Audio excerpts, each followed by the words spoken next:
Chapter 394. The sun slowly rose from the horizon.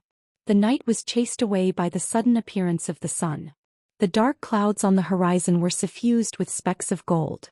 The sky regained its luster. White clouds floated in from afar. Blue dotted the sky and the sea. Between the horizon and the sea, two different worlds on the same plane were dyed with the same shade of blue. When the sun shone on a villa by the beach, the peaceful scene in one of the rooms seemed to have been broken. The people who were asleep woke up. Wu Yan opened his eyes. The glaring sun shone on his eyelids. He wanted to raise his hand to block the sunlight, but he realized he couldn't raise his hand. In his wine-red eyes, the sleeping figures of Hinajiku and Mikoto appeared in his vision. Right now the two of them are lying on his left and right respectively, each holding one of his arms. No wonder he couldn't raise his arms. He looked up and saw Hinajiku, Mikoto Ikaros, Shokuhu Misaki, Astria, Kinuhata Sayai, Frenda, and Takitsubu Riku lying on the same bed as him. Wu Yan was shocked. Fragments of memories from last night slowly flowed into his mind. Wu Yan finally remembered what he did last night. A smile appeared on his face. Wu Yan almost laughed out loud. He finally realized his dream of having all of his wives sleep on the same bed. Of course, other than Flandre-chan, all of his summons are sleeping on the same bed as him. The sense of accomplishment is unimaginable. Of course, the summons here don't count as the Misaka sisters. Pride surged in his chest. He has never felt this proud before. This is a historical moment that could become a milestone in his life. Wu Yan tilted his head as he looked at the girls around him. Then he said something that really deserves a beating. The Crystal Palace is endless. Comrade, you still have to work hard. Maybe even the heavens couldn't stand Wu Yan's pride. Under the infinite will of the universe, Chuju, Mikoto Ikaros, Shokuhu Misaki, Astria, Kinuhata Sayai, Frenda, and Takitsubu Riku all mumbled. Their eyelids started trembling. Wu Yan's smile froze and his heart started pounding. Seeing that the girls are about to wake up, Wu Yan's warning bells started ringing and he started screaming in his mind. After all, the so-called milestone in history was nothing more than him using alcohol in exchange for it. If he reminds the girls of what happened last night, Wu Yan would lose a layer of skin even if he doesn't die. Ikaros, Astria, and Takitsubu Riku should be fine. These three women are extremely obedient to me, so there shouldn't be any problems. Kinuhata Sayai and Frenda, on the other hand, will definitely feel embarrassed. But considering their combat prowess and everything that happened in the past, there shouldn't be any problems. However, the other three are different. Chuju and Mikoto will definitely throw away their hatchet without hesitation. As for Shokuhu Misaki, even though she won't throw away her hatchet, she will definitely find a way to get him a hatchet and willingly throw herself at it. The danger level was simply S-class. Wu Yan chose to run away without hesitation. But the moment he moved, Wu Yan froze. Because his hands are being held by Chuju and Mikoto.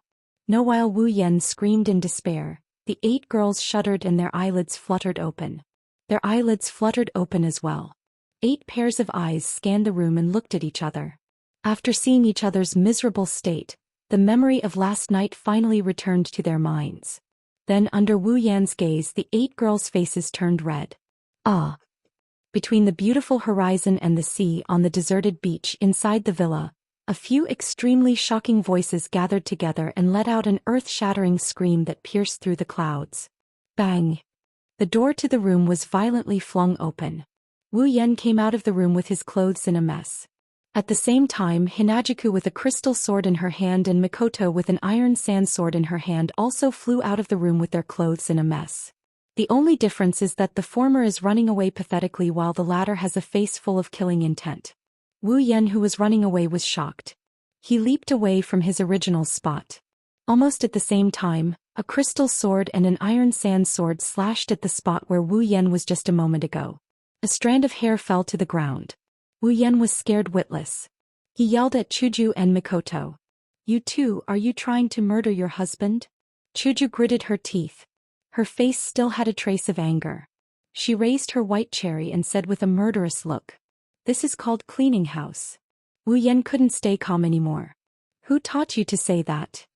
Mikoto took 2 steps forward, her other hand also materializing an iron sand sword. Her face was gloomy. You can stand there obediently and let us chop you up, or wait for us to catch you and chop you into 18 pieces. You decide. You can't do this. Shokuhu Misaki came out of the room with a group of girls. Except for Ikaros and Takitsubu Riku, who had a worried look on their faces, the other 4 girls had a cold look on their faces. Shokuhu Misaki straightened her clothes and sneered. Little Yen, you have the body of a true ancestor. You can't die. Why don't you just let us vent our anger on you? To make the always smiling Jusama speak in such a tone, one can only imagine how angry Jusama is. Wu Yen swallowed his saliva and forced a smile. Must it be so bloody? Of course. Other than Ikaros and Takitsubu Riku, the other 6 girls answered without hesitation. This made Wu Yan's scalp tingle. You Onie, it's so noisy. The door opened and Flandra-chan rubbed her eyes while hugging a pillow. She told Wu Yan how cute she is. The girls were stunned by her cuteness. Wu Yan's face lit up and he rushed to Flandra-chan's side and hugged her. Flan, did I wake you up? It's Onie-sen's fault. Are you hungry? Yes. Yes, Flandra-chan is hungry. Looking at Wu Yan hugging Flandra-chan, the girls couldn't help but curse Wu Yan's shamelessness. With Flandra-chan in his arms, who would dare to make a move? The girls stared at Wu Yan with a dark expression. They wanted to stare him to death.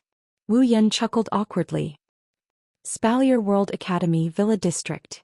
Inside one of the villas, a bright light flashed without warning. The next moment, Wu Yan's group of 10 appeared in the hall. Oh, I'm back. Wu Yan sighed. He sounded like he had gone through a lot of ups and downs. It's as if he didn't go on a vacation but instead he went for an exam.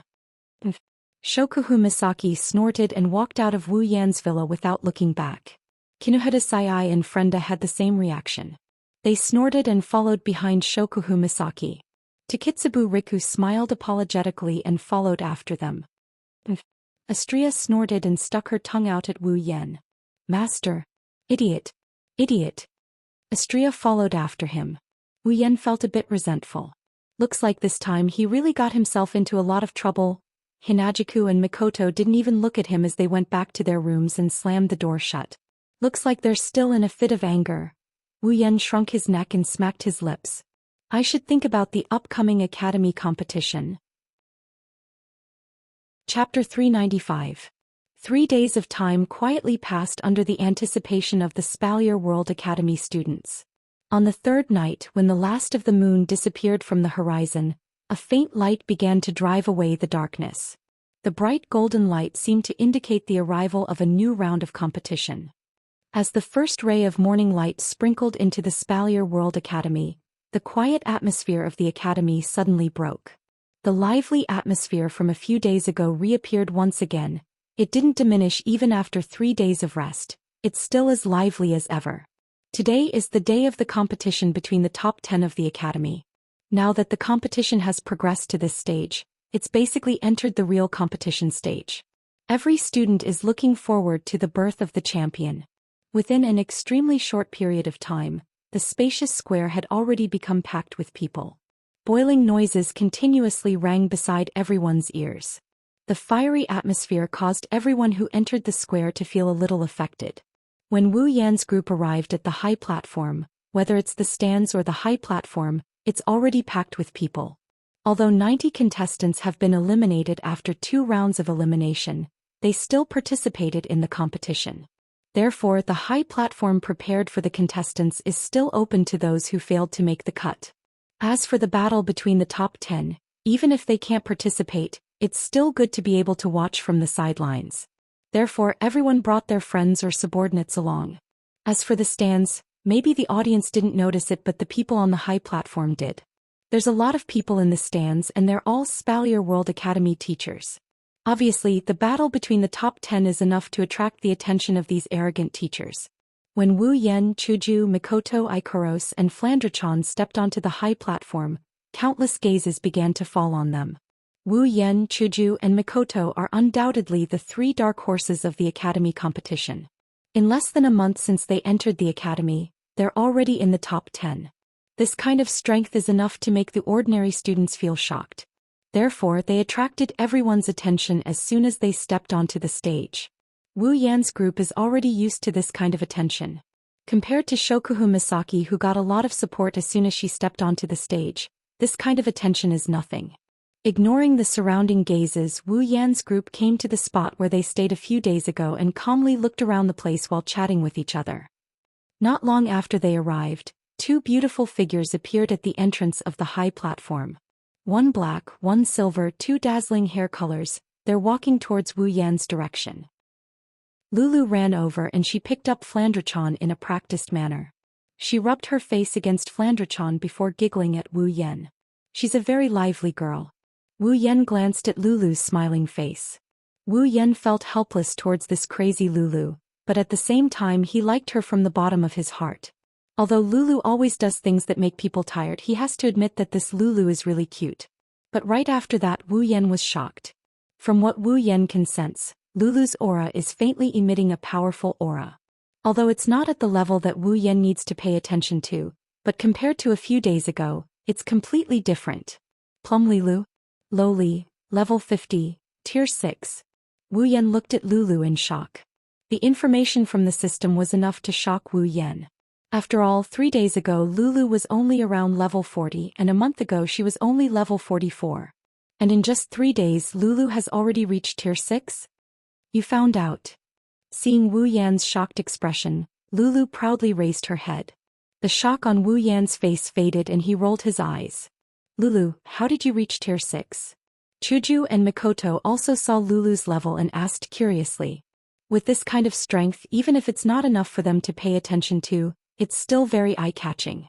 Hearing Chuju and Mikoto's question, Lulu pouted and said with a little dissatisfaction, "It's all because of Grandpa. He said that it's about time for my strength to increase, but he forced me to drink some very strange colored potions. He's so annoying, those potions are disgusting." Hearing this, Wu Yan and the others were speechless. This little girl really doesn't know how lucky she is. Potions that can increase one's strength, who knows how many people can't even get their hands on them even if they spend a lot of money. Now that the potion is delivered to her door, she's complaining that it's disgusting? If those who dream of getting their hands on a bottle of this potion heard this, they'll definitely vomit blood and die. They should really drag her out and shoot her for 10 minutes. Even Fei Fei couldn't stand it anymore and knocked on Lulu's head, causing Lulu to tear up. The old patriarch did this for your own good. It's fine if you're not grateful, but you're complaining. Lulu cried out a few times, feeling wronged. But it's really disgusting.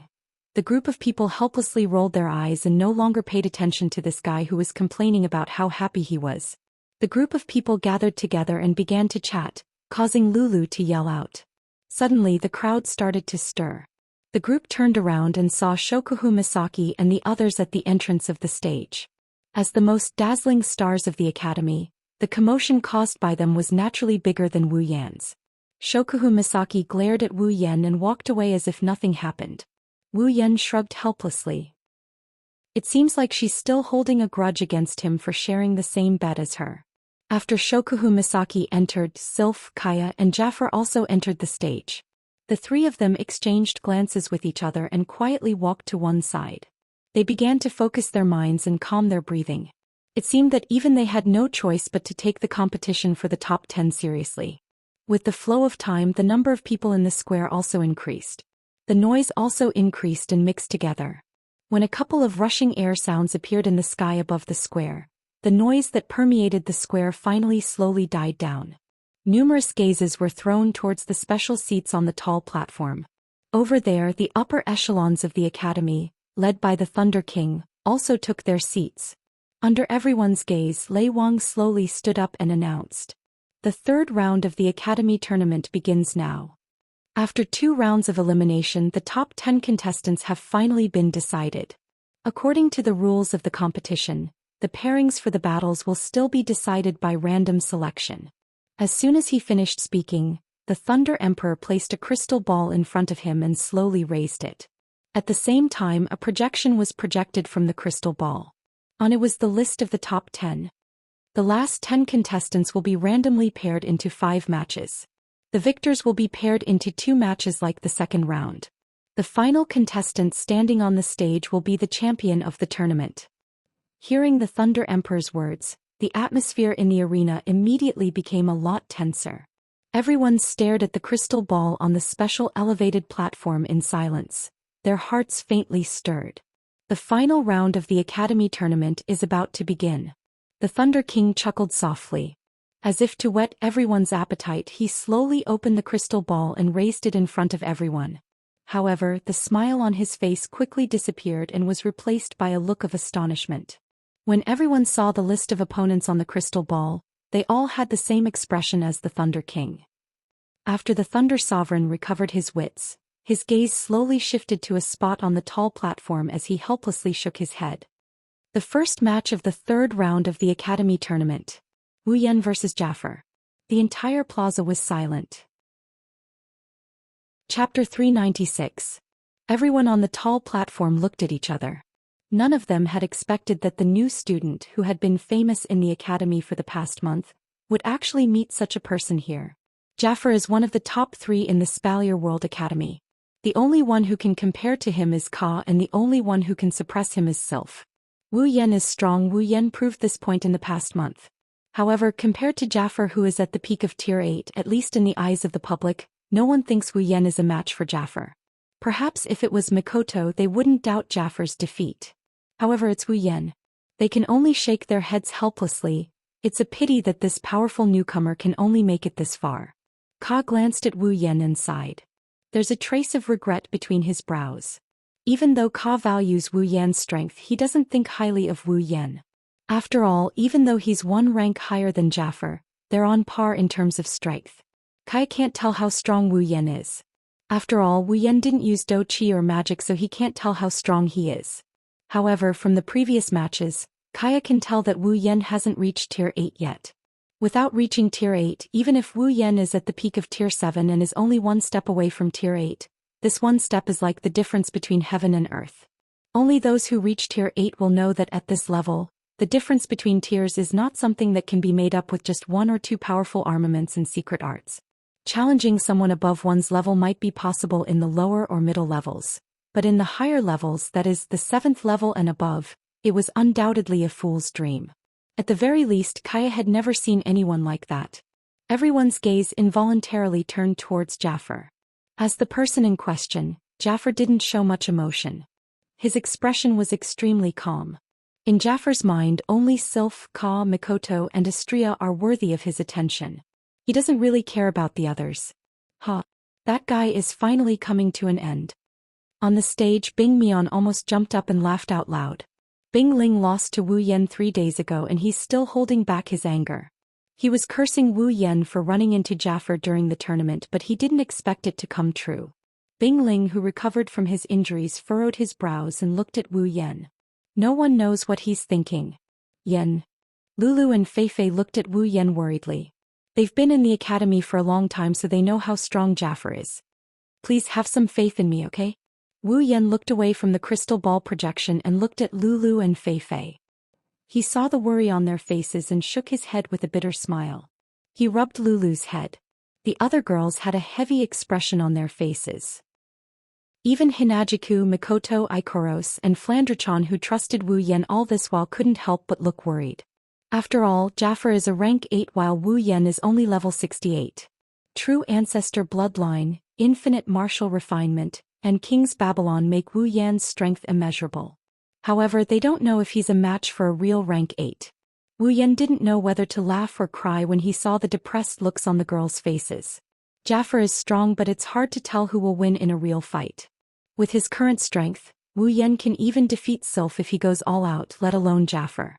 After all, Meteor Shower is something that even Iwas's Eye and Archangel Divinity are wary of. It's not something Sylph can compare to. Even if she has a gold armament, Wu Yan is certain his Meteor Shower is much stronger. Of course, Meteor Shower is too powerful. Wu Yan doesn't dare to use it in this crowded plaza. However, even without Meteor Shower, Wu Yan is confident that he won't lose to Jaffer even if he can't win against Sylph. Lei Wang slowly retracted his gaze from Wu Yan. In his heart, he is still biased towards this little fella who has an unusual relationship with Lulu. He can clearly see that ever since she met this mysterious little fella, Lulu has been smiling a lot more than usual, and he can't tell how much more sincere she has become. Every time Lien Feifei spoke, the topic of conversation would involuntarily shift to this friend of hers whom she had known for less than half a year. Every time they talked, her face would be radiant with joy, causing the Thunder King to have a good impression of this little fellow who had changed Lulu and Feifei's lives. If possible, Lei Wang still wants Wu Yan to win, and that's exactly what he's hoping for.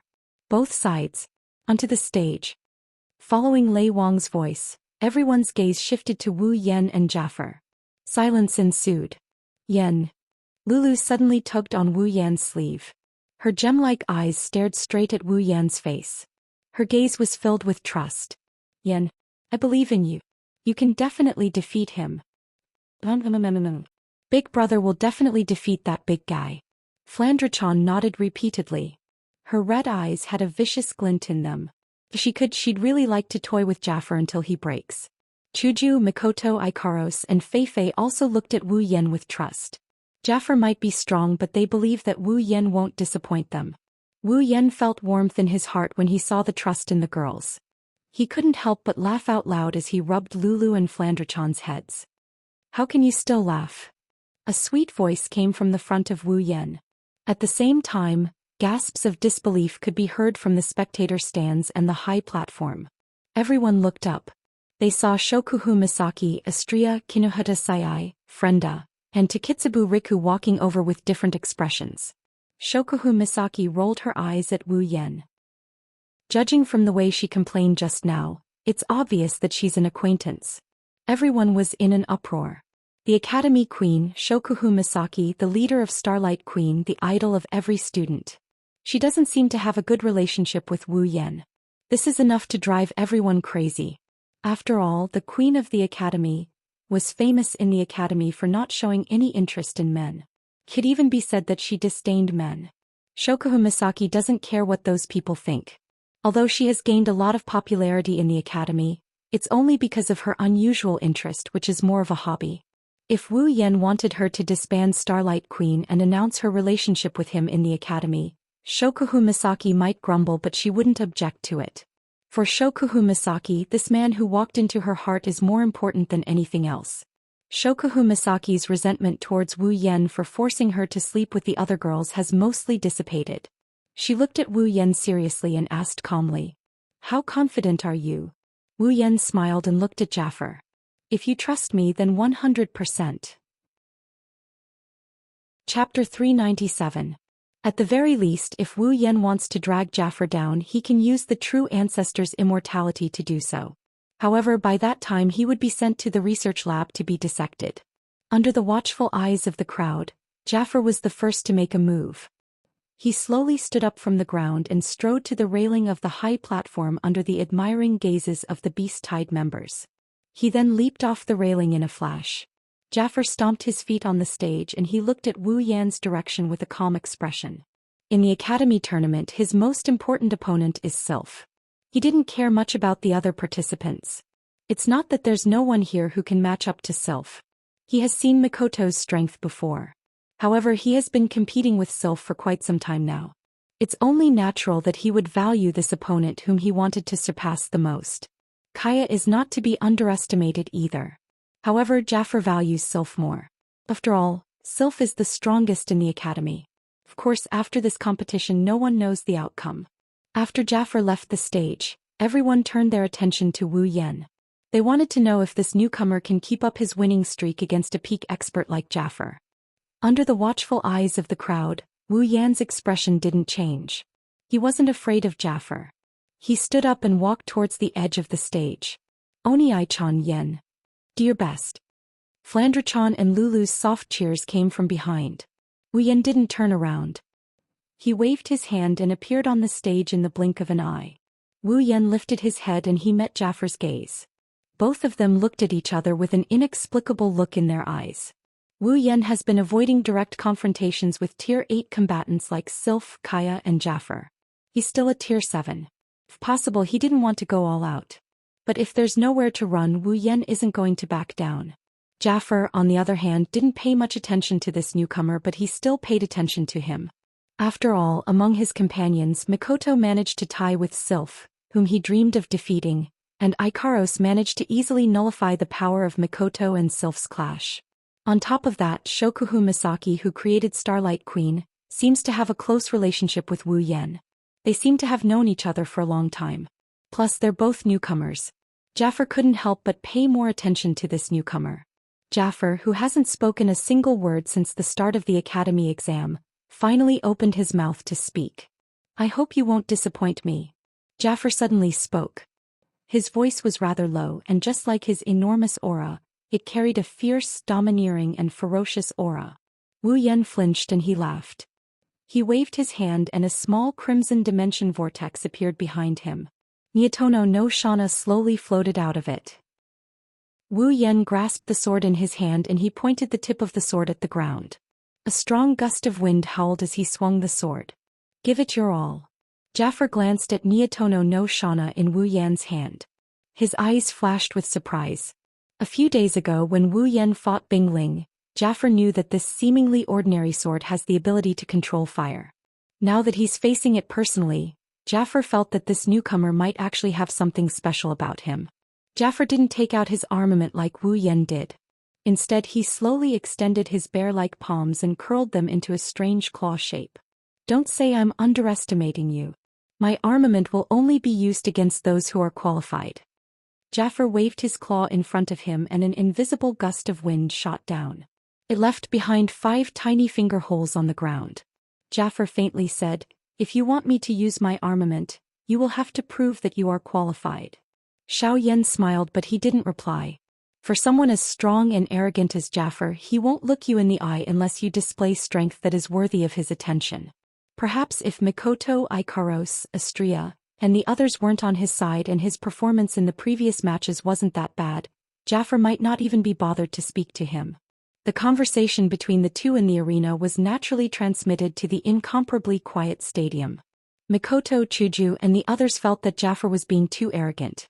However, the audience didn't feel that Jaffer was being arrogant. After all, a person with strength had the qualification to be arrogant.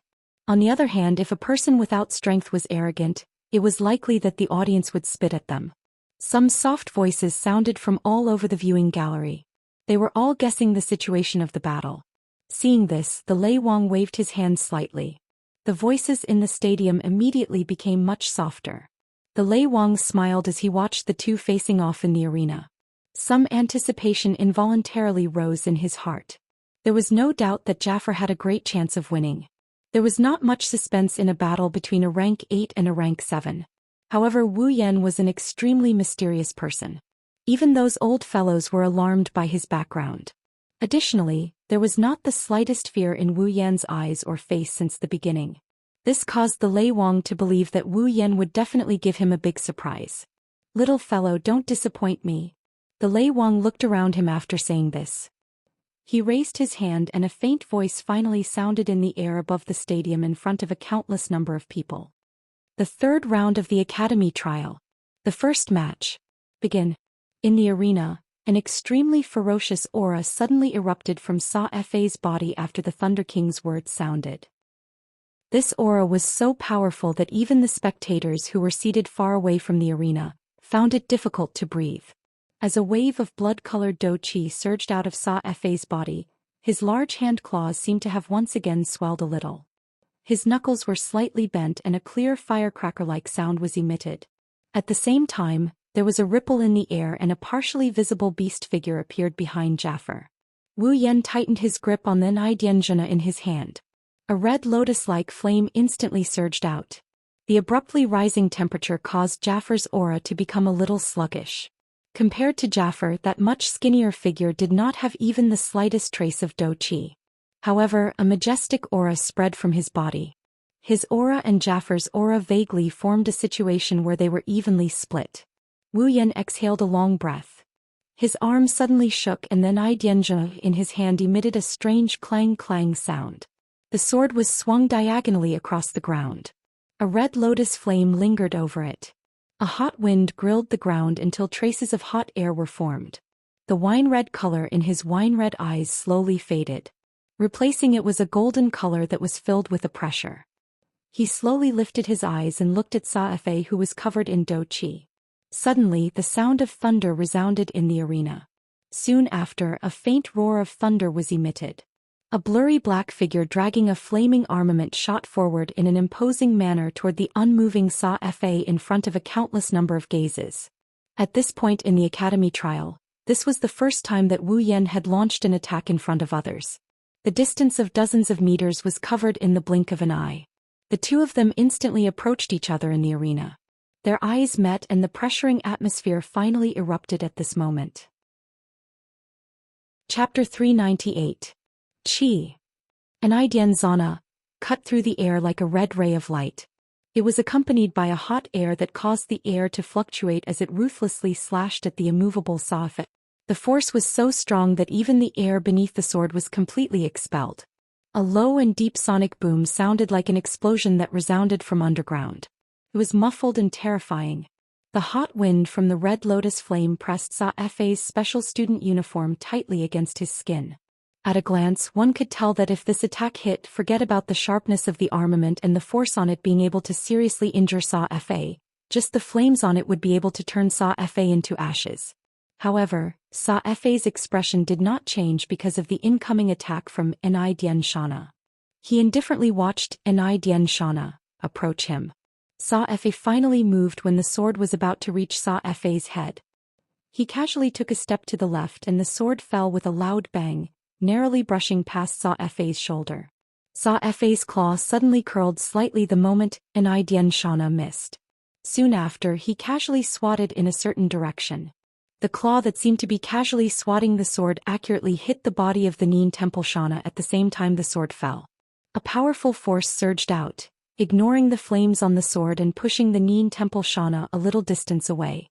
Wu Yan's movements inevitably paused for a moment when Xianxia's attack was interrupted. Sa took advantage of this pause and curled his hand into a beast claw with his palm facing the ground. It was accompanied by a cold and sharp wind as it grabbed at Wu Yan's chest. Wu Yan's golden eyes rotated. He extended his left hand at lightning speed and clenched it into a fist. The endless martial refining technique was unleashed to its limit at this moment. The force within his body swiftly gathered on his fist. Soon after, he viciously swung it out and collided with the incoming claw. Bang! A fist and a claw fiercely collided. A low muffled sound rang out from the point of contact between the fist and the claw. A ferocious force surged out and finally spread out in all directions. Wu Yan's body trembled slightly. He withdrew his long sword and fist and hurriedly retreated. Every step he took left a light footprint on the extremely hard ground. After leaving several footprints, Wu Yan's feet regained their lightness and landed in front of Sa. After completely dispelling the force from his hand, Wu Yan raised his head and looked at Sa, who had only taken one step back. A hint of seriousness appeared in his golden eyes. In a head-on collision, Sa's strength had almost completely suppressed him. This was the first time Wu Yan had been suppressed by someone ever since he exchanged for the endless martial refining technique. Coupled with the powerful body of a true ancestor, he had gained unparalleled strength. Wu Yan took a deep breath of air that was slightly hot due to the flames of the Xianxia. He stared intently at Sa and tightened his grip on the Xianxia. A moment later he suddenly leaned forward and stomped his foot. Suddenly the Xianxia left Wu Yan's hand and shot toward Sa like a red bolt of lightning, accompanied by an extremely sharp sound of rushing wind and a pressuring hot wind. Surprise flashed in Safar's eyes when he saw Wu Yan's sudden attack. However, his expression didn't change much. His palms curled into the shape of a claw. Instead of retreating, he moved forward. His claw was wrapped in a faint red dough qi. He extended his claw downward and a section of a sword wrapped in flames appeared between his claw. Sa's claw seemed to be protected by the pale red dough qi. He tightened his grip and the lightning-like Xianxia suddenly paused in midair. Bang! An extremely hot flame suddenly erupted from the Xianxia, after Sa's claw clamped onto it. Sa was forced to take a couple of steps back by this flame force. His 5 fingers were curled into a strange arc coincidentally. Each of his fingers came into contact with the blade of the Xianxia. The frightening heat contained in the blade caused Sa's expression to change. Surprise had just risen in his heart when another shock quickly followed. This was because the flame on the Xianxia seemed to have come alive after Sa grabbed it. It spread toward his hand. Sa immediately felt the dough qi wrapped around his hand drop rapidly as the hot flame climbed up his arm. His claw abruptly released the Xianxia, but it still slid down powerlessly and landed on the ground. Swoosh. The moment the Xianxia slid down, a faint sound of something tearing through the air rang out. Jaffer frowned and instantly looked up, only to see a blurry black figure appear before him at an extremely fast speed like a ghost. Wu Yan took advantage of the moment Fa was distracted by the red lotus flame on an Xianxia to arrive in a flash. His 5 fingers clenched tightly as the electric current in his body exploded. It wildly circulated on the surface of his body and surged toward his tightly clenched fist. His fist was instantly wrapped in lightning. Lightning light fist. A low cry suddenly sounded. Wu Yan's lightning-covered fist viciously smashed toward Fa. The lightning around the fist grew several times stronger as the continuous low explosion sounded in everyone's ears like firecrackers. The ferocious lightning light fist caused Fa to narrow his eyes. He could sense that Wu Yan's ferocious attack was the powerful close-range attack that defeated Bing Ling in one move. Fa relied on his super-strong Daoist cultivation to sense that the lightning light fist hadn't arrived yet. Even if he were to be hit by this punch, he wouldn't be in any good shape. However, the prerequisite is that you can hit me. You want to use this move to defeat me? You're still lacking. A smile surfaced on Ye Fei's face. His hand claws once again curled as pale red Daoist twined around his fingertips. The Daoist shrank slightly and a dense, cold glint appeared on Ye Fei's claws. I'd like to see if your battle skill can contend against my beast battle skill. The smile on Fa Fei's face was instantly withdrawn with his claw facing the ground. He extended his arm and his claw shot forward. An invisible wind formed a vaguely visible Daoist glow in front of the claw. Its momentum was extremely shocking. It was not the least bit inferior to Wu Yan's lightning light fist. The moment Fa extended his claw, the beast figure that had been floating behind Sav also extended its hand. It merged with Fa's claw and a beast claw covered in Daoist appeared on top of it. Blood-hunting beast king claw. The most direct physical fight that was about to occur in the arena caused waves of exclamations to sound from the viewing gallery. This kind of close physical fight was undoubtedly the most bloody and violent. The men did not have the slightest objection to this. Some of the students whose faces had turned red had even stood up from their seats. Under the attentive gazes of countless people, the fist and claw, each containing an extremely powerful destructive force, finally collided head-on. Bang! A loud and clear explosion sounded in the air above the square. A wave of wind formed from the force of the collision surged out from the point of contact between the fist and claw of the two people. Wherever the wind wave passed, the ground repeatedly emitted a cracking sound as if it was unable to bear the heavy burden. Numerous cracks swiftly spread out from under the two people's bodies like a spider web. The wind wave blew into the viewing gallery, causing the faces of all the students to hurt. The sound of saliva being swallowed was immediately emitted from the viewing gallery. Everyone's faces had already turned a little pale. If they were the ones in the arena, they would definitely be seriously injured and sent flying. The fist and claw appeared to be entangled with each other. Air waves continued to wildly emit from the hands and feet of the two. The extremely sturdy ground swiftly cracked and turned into extremely tiny fragments. They were directly turned into dust by this air wave. How terrifying! Chapter 399. The collision between the lightning light fist and the blood-hunting beast king claw was like two clumps of energy attracting each other. They wanted to invade each other's territory, but at the same time, they wanted to devour each other. However, at this moment the two seemed to have reached a delicate balance. Jaffer's heart sank as he stared at the expressionless Wu Yan. From an outsider's point of view, the lightning fist and the blood-hunting beast king's claw are locked in a stalemate. However, Jaffer knows that when his battle chi invades Wu Yan's lightning fist's territory, an incomparably violent energy is slowly dispersing his battle chi. In other words, his blood-hunting beast king's claw is crumbling. At some point Wu Yan grinned and he yelled. The lightning around his body surged and the sound of thunder boomed. The lightning bolts that surged in power were quickly replenished by Wu Yan's lightning fist. The lightning fist shone even brighter than before. Bang! Jaffer's blood-hunting beast king claw crumbled in an instant as the lightning light fist shone brightly. Jaffer let out a muffled groan as his legs trembled violently and he was knocked back 10 meters away. Whoosh! The audience stood up in disbelief.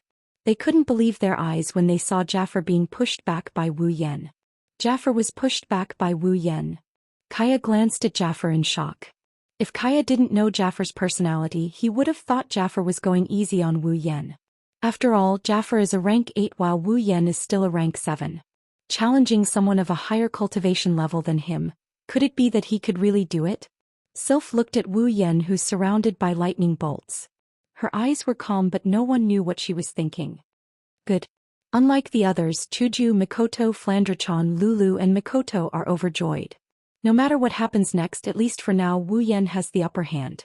Even the Thunder King, who was seated on the special platform, couldn't help but smile. However, after a while his smile disappeared. He knew that the real battle was about to begin. Jafar looked at the calm Wu Yan. After a long time, a deep voice came from his mouth and echoed throughout the arena.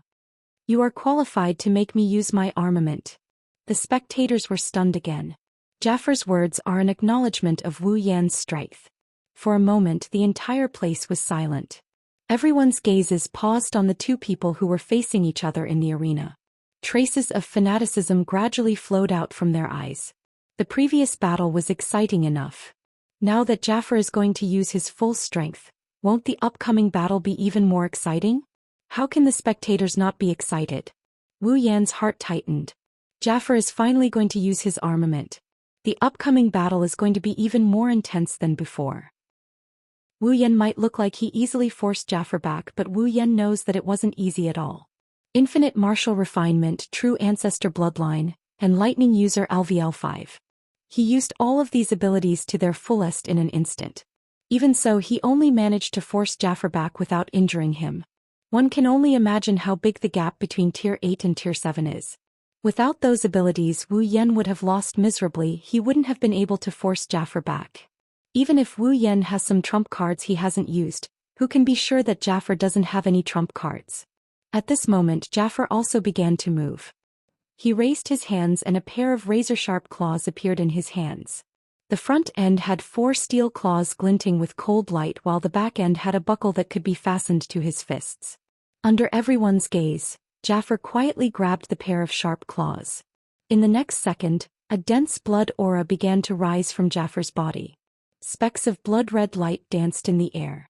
Under the influence of the blood aura, Jafar's faint red Do Chi turned blood red. A ferocious beast aura emanated from Jafar. The beast shadow behind Jafar solidified a bit. Wu Yan's heart sank. He took a step forward and the lightning around his body intensified.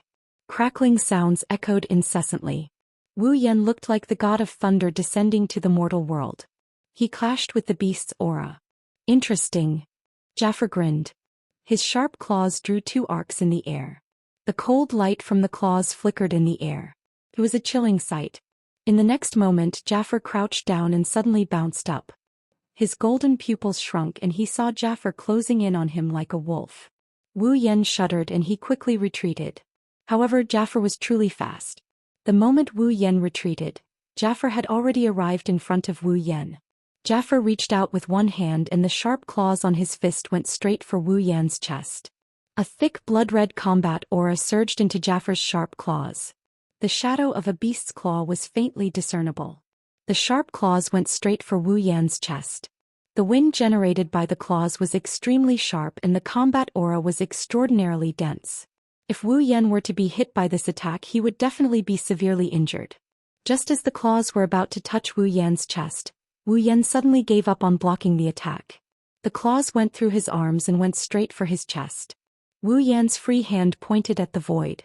A crimson spatial ripple appeared from Wu Yan's finger and spread in front of Wu Yan.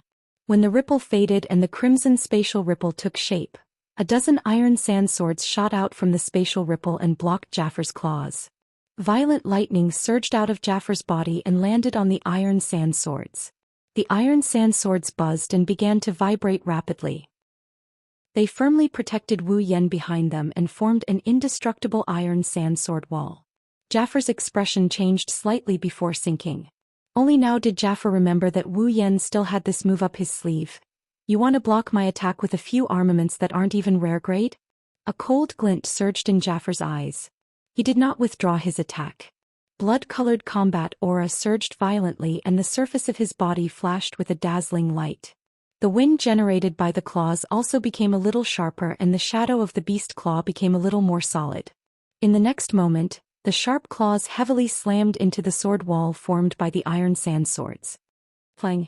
The sharp claws collided with the iron sword and the sound of weapons colliding rang out.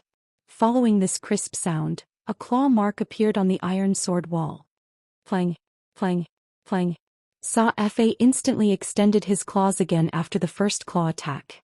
Blood-colored Dou-Chi lit up on both of his claws and numerous claw shadows were formed in the air. Soon after they continuously landed on the iron sand sword wall. Immediately the entire arena was filled with the sound of weapons clashing together. The hearts of the audience were all raised. Some of them had already clenched their fists tightly. They could not help but break out in cold sweat for Wu Yan when they saw that Jafar had been forced back a moment ago.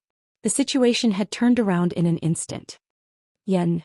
Lulu's hands were constantly moving. Her eyes were filled with anxiety as she watched Wu Yan being forced back by Jafar's attacks. Lulu was about to die from anxiety. Jafar's attacks were extremely ferocious. If even one of these attacks landed on Wu Yan would not have a good ending. Chapter 400. Jafar's frenzied attacks caused more and more claw marks to appear on the iron sand sword wall. At this point, there were already a few claw marks that penetrated the iron sand sword wall. Jafar turned into a ferocious beast as he unleashed a barrage of claws at Wu Yan. Many of the spectators felt a chill down their spines as they watched Jafar unleash his ferocious attacks. Some of them felt pity for Wu Yan. Wu Yan's defeat would be the moment the iron sand sword wall crumbled under Jafar's ferocious attacks. Only Sylph, Ka, Mikoto and a few others remained calm. They noticed that Wu Yan had one hand on the iron sand sword wall while the other hand was flashing with electricity. Jafar was completely unaware of Wu Yan's actions. He continued to attack the iron sand sword wall with his claws. The iron sand sword wall was on the verge of crumbling under Jafar's ferocious attacks. The iron sand sword wall let out a cracking sound under Jafar's frenzied attacks. When Jafar attacked with his claws again, the iron sand sword wall couldn't hold on any longer. The iron sand sword wall shook violently and finally exploded under Jafar's claw attack. With the iron sand sword wall's disappearance, Wu Yan, who was hiding behind the iron sand sword wall, appeared in front of Jafar once again. The iron sand sword wall's collapse should have been a good thing, but Jafar didn't look happy at all. Instead, his expression changed and he stopped attacking with his claws. That's because Wu Yan's golden eyes flashed with a hint of a sneer when he saw his iron sand sword wall shattering. His other hand was extended towards Jafar with a token in it. Jafar's body tensed up as he stared at the hand holding the token. A bolt of lightning flashed in his eyes, and Jafar felt goosebumps all over his body. A strong sense of danger surged in his heart, and his pupils shrank to the size of a needle. Under numerous astonished gazes, Jafar actually stomped his foot on the ground like a madman, smashing the ground beneath his feet into pieces, and then he shot backwards rapidly. However, Wu Yan's hand glowed brightly and a bluish-white electric current flowed towards the token in his hand. Then an orange beam shot out from Wu Yan's hand. The audience cried out in surprise when they saw the orange beam. Even Sylph, who was on the high platform, had a serious expression on her face. That's because that's the same attack Mikoto used during their battle in the arena tower. The orange light beam flashed out at an unimaginable speed. In the blink of an eye, it had arrived in front of Save. As his expression rapidly changed, Jafar clenched his teeth and roared. He mobilized all of his combat chi and channeled it into his sharp claws. His claws glowed with a bloody light. Jafar raised his hand and attacked the orange beam together with the beast behind him. However, at the next moment, a crimson ripple emerged between the orange beam and the crimson claw. The orange beam instantly darted into the crimson space. Shortly after, the crimson space vanished and Jafar's attack missed its target. At the same time, the crimson ripple appeared again, but this time, it's behind Jafar. A chill ran down Jafar's spine and traveled up his back. Jafar's back was drenched in cold sweat. At the same time, an orange beam shot out from the crimson space behind Jafar and slammed into his back. Boom! A deafening explosion sounded like a clap of thunder in the spacious square amidst countless astonished gazes. A majestic destructive wind, carrying a scorching electric current, swept out in all directions from where the orange light beam had exploded like a storm. Wherever the electric current passed, the arena would immediately crumble apart. Cracks that were as thick as an arm swiftly spread across the entire stage like a spider web. The seemingly extremely sturdy stage was turned into a complete mess in the blink of an eye by the electric current. On the spectator stands, numerous dumbfounded gazes stared blankly at the arena that had been destroyed. Their brains instantly short-circuited, and they were completely unable to wrap their heads around it. From the beginning, Wu Yan forced Jaffer to retreat and gain the upper hand to Jaffer, turning the situation around and wildly attacking Wu Yan until now. The tables had turned once again and Jaffer had ended up in an unknown state. It hadn't even been 5 minutes yet. How could such an urgent and heart-shaking battle not make everyone feel shocked in their hearts? After a long while, the crowd finally recovered from their daze. All of their gazes turned towards the center of the stage. Wu Yan's expression didn't change, but his chest started heaving up and down. Their gazes were filled with astonishment and shock. Some were even a little absent-minded. There was no doubt that the situation was exactly the same as when Wu Yan challenged the 9 great factions at the arena tower. This newcomer, whom everyone thought would lose without a doubt, gave them a pleasant surprise once again. However, this time, everyone looked at Wu Yan with admiration and fear. Even Jaffer, who was at the 8th level, was beaten to such a state. Although the outcome of the battle hadn't been decided yet, Wu Yan's attitude as a powerhouse was deeply ingrained in everyone's hearts. After all, Wu Yan was challenging someone of a higher level than him. Looking at Jaffer, who was shrouded in a cloud of dust after being hit by the orange beam, the audience widened their eyes in astonishment. As long as Jaffer's figure is lying on the ground, it means that Wu Yan succeeded in his challenge. This is an event worthy of being recorded in the history books. That's why Sylph and Ka stared at Jaffer, trying to see through the center of the dust cloud. Wu Yan also stared at Jaffer. He felt a little relieved. He didn't expect this idea to work. Before this, Wu Yan had already guessed that the Gate of Babylon can be opened anywhere he wants. After all, the Gate of Babylon is a space-type equipment. If it can be opened on his back, then it can be opened on other places as well. Wu Yan had this idea, but he didn't try it out. He didn't expect it to work today. With the attention of everyone present, the dust that enveloped Sa-Fa gradually became lighter. A moment later, a gentle breeze gently blew across the arena and swept away the dust. The area that had almost turned into ruins appeared before everyone's eyes. At that spot, a tall figure who was emitting a wild and ferocious aura like a wild beast, gradually appeared in front of everyone's line of sight. Unfortunately, the appearance of this silhouette didn't dispel the notion of failing the cross-realm challenge. Instead, it made Wu Yan's figure even more engraved in their minds. The tall figure's uniform is now in tatters. There's even smoke rising from it. Jaffer's appearance has changed drastically. He looks battered and exhausted. Everyone's eyes froze because Jaffer, who was in a sorry state, lowered his head slightly, and a strange bloody light flashed in his eyes. It was as if it was an injured wild beast that had begun to bite its enemy without regard for anything else. Chapter 401. Jaffer's black bear-like pupils are now redder than any other color. Jaffer lowered his head and the beast phantom behind him stepped forward and overlapped with his body. At the next moment, a surge of crimson warrior energy that could condense into solid state crazily burned on Jaffer's body. Shit. Kai was shocked. He grabbed the railing in front of him and leaned forward. Looking at Jaffer, he bit his lips. Jaffer. He went berserk. Berserk? What's that?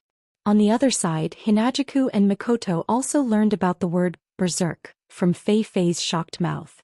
Seeing Fei Fei's nervous look and the thick blood aura coming from Jaffer, the two girls' hearts clenched. Fei Fei shook her head and said, "Berserk is one of the unique beast-type battle techniques of the Baruba Empire. It's more like a type of buff magic. It allows the user to merge with the shadow of a beast and unleash even more power than normal." Fei Fei shook her head in a serious manner. Even stronger than normal. Hinajiku and Mikoto frowned at the same time. Isn't that troublesome? If it's only troublesome, that's fine. Fei Fei smiled bitterly. Most importantly, those who use berserk will lose their rationality and turn into a ferocious beast from head to toe. They won't know how to hold back at all. If something goes wrong, I'm afraid that even someone's life might be lost. Chuju and Mikoto were shocked, but they quickly calmed down. Sounds like someone might lose their life, but Wu Yan is a primogenitor. Something like that won't happen to him. Lulu, on the other hand, didn't know about this. She started panicking. Feifei, what should we do? Feifei waved her hand, indicating for Lulu to calm down. She then turned to look at the Thunder King seated on the special platform. Don't worry. If Yan is in danger, the old patriarch won't just stand by and watch. Lulu's heart calmed down when she heard that her grandfather was going to make a move. However, she still looked a little worried. Berserk. With Wu Yan's hearing, he heard every word. He frowned as he looked at Jaffer, who looked like a beast about to wake up from its slumber. He sighed inwardly. This is going to be a tough nut to crack.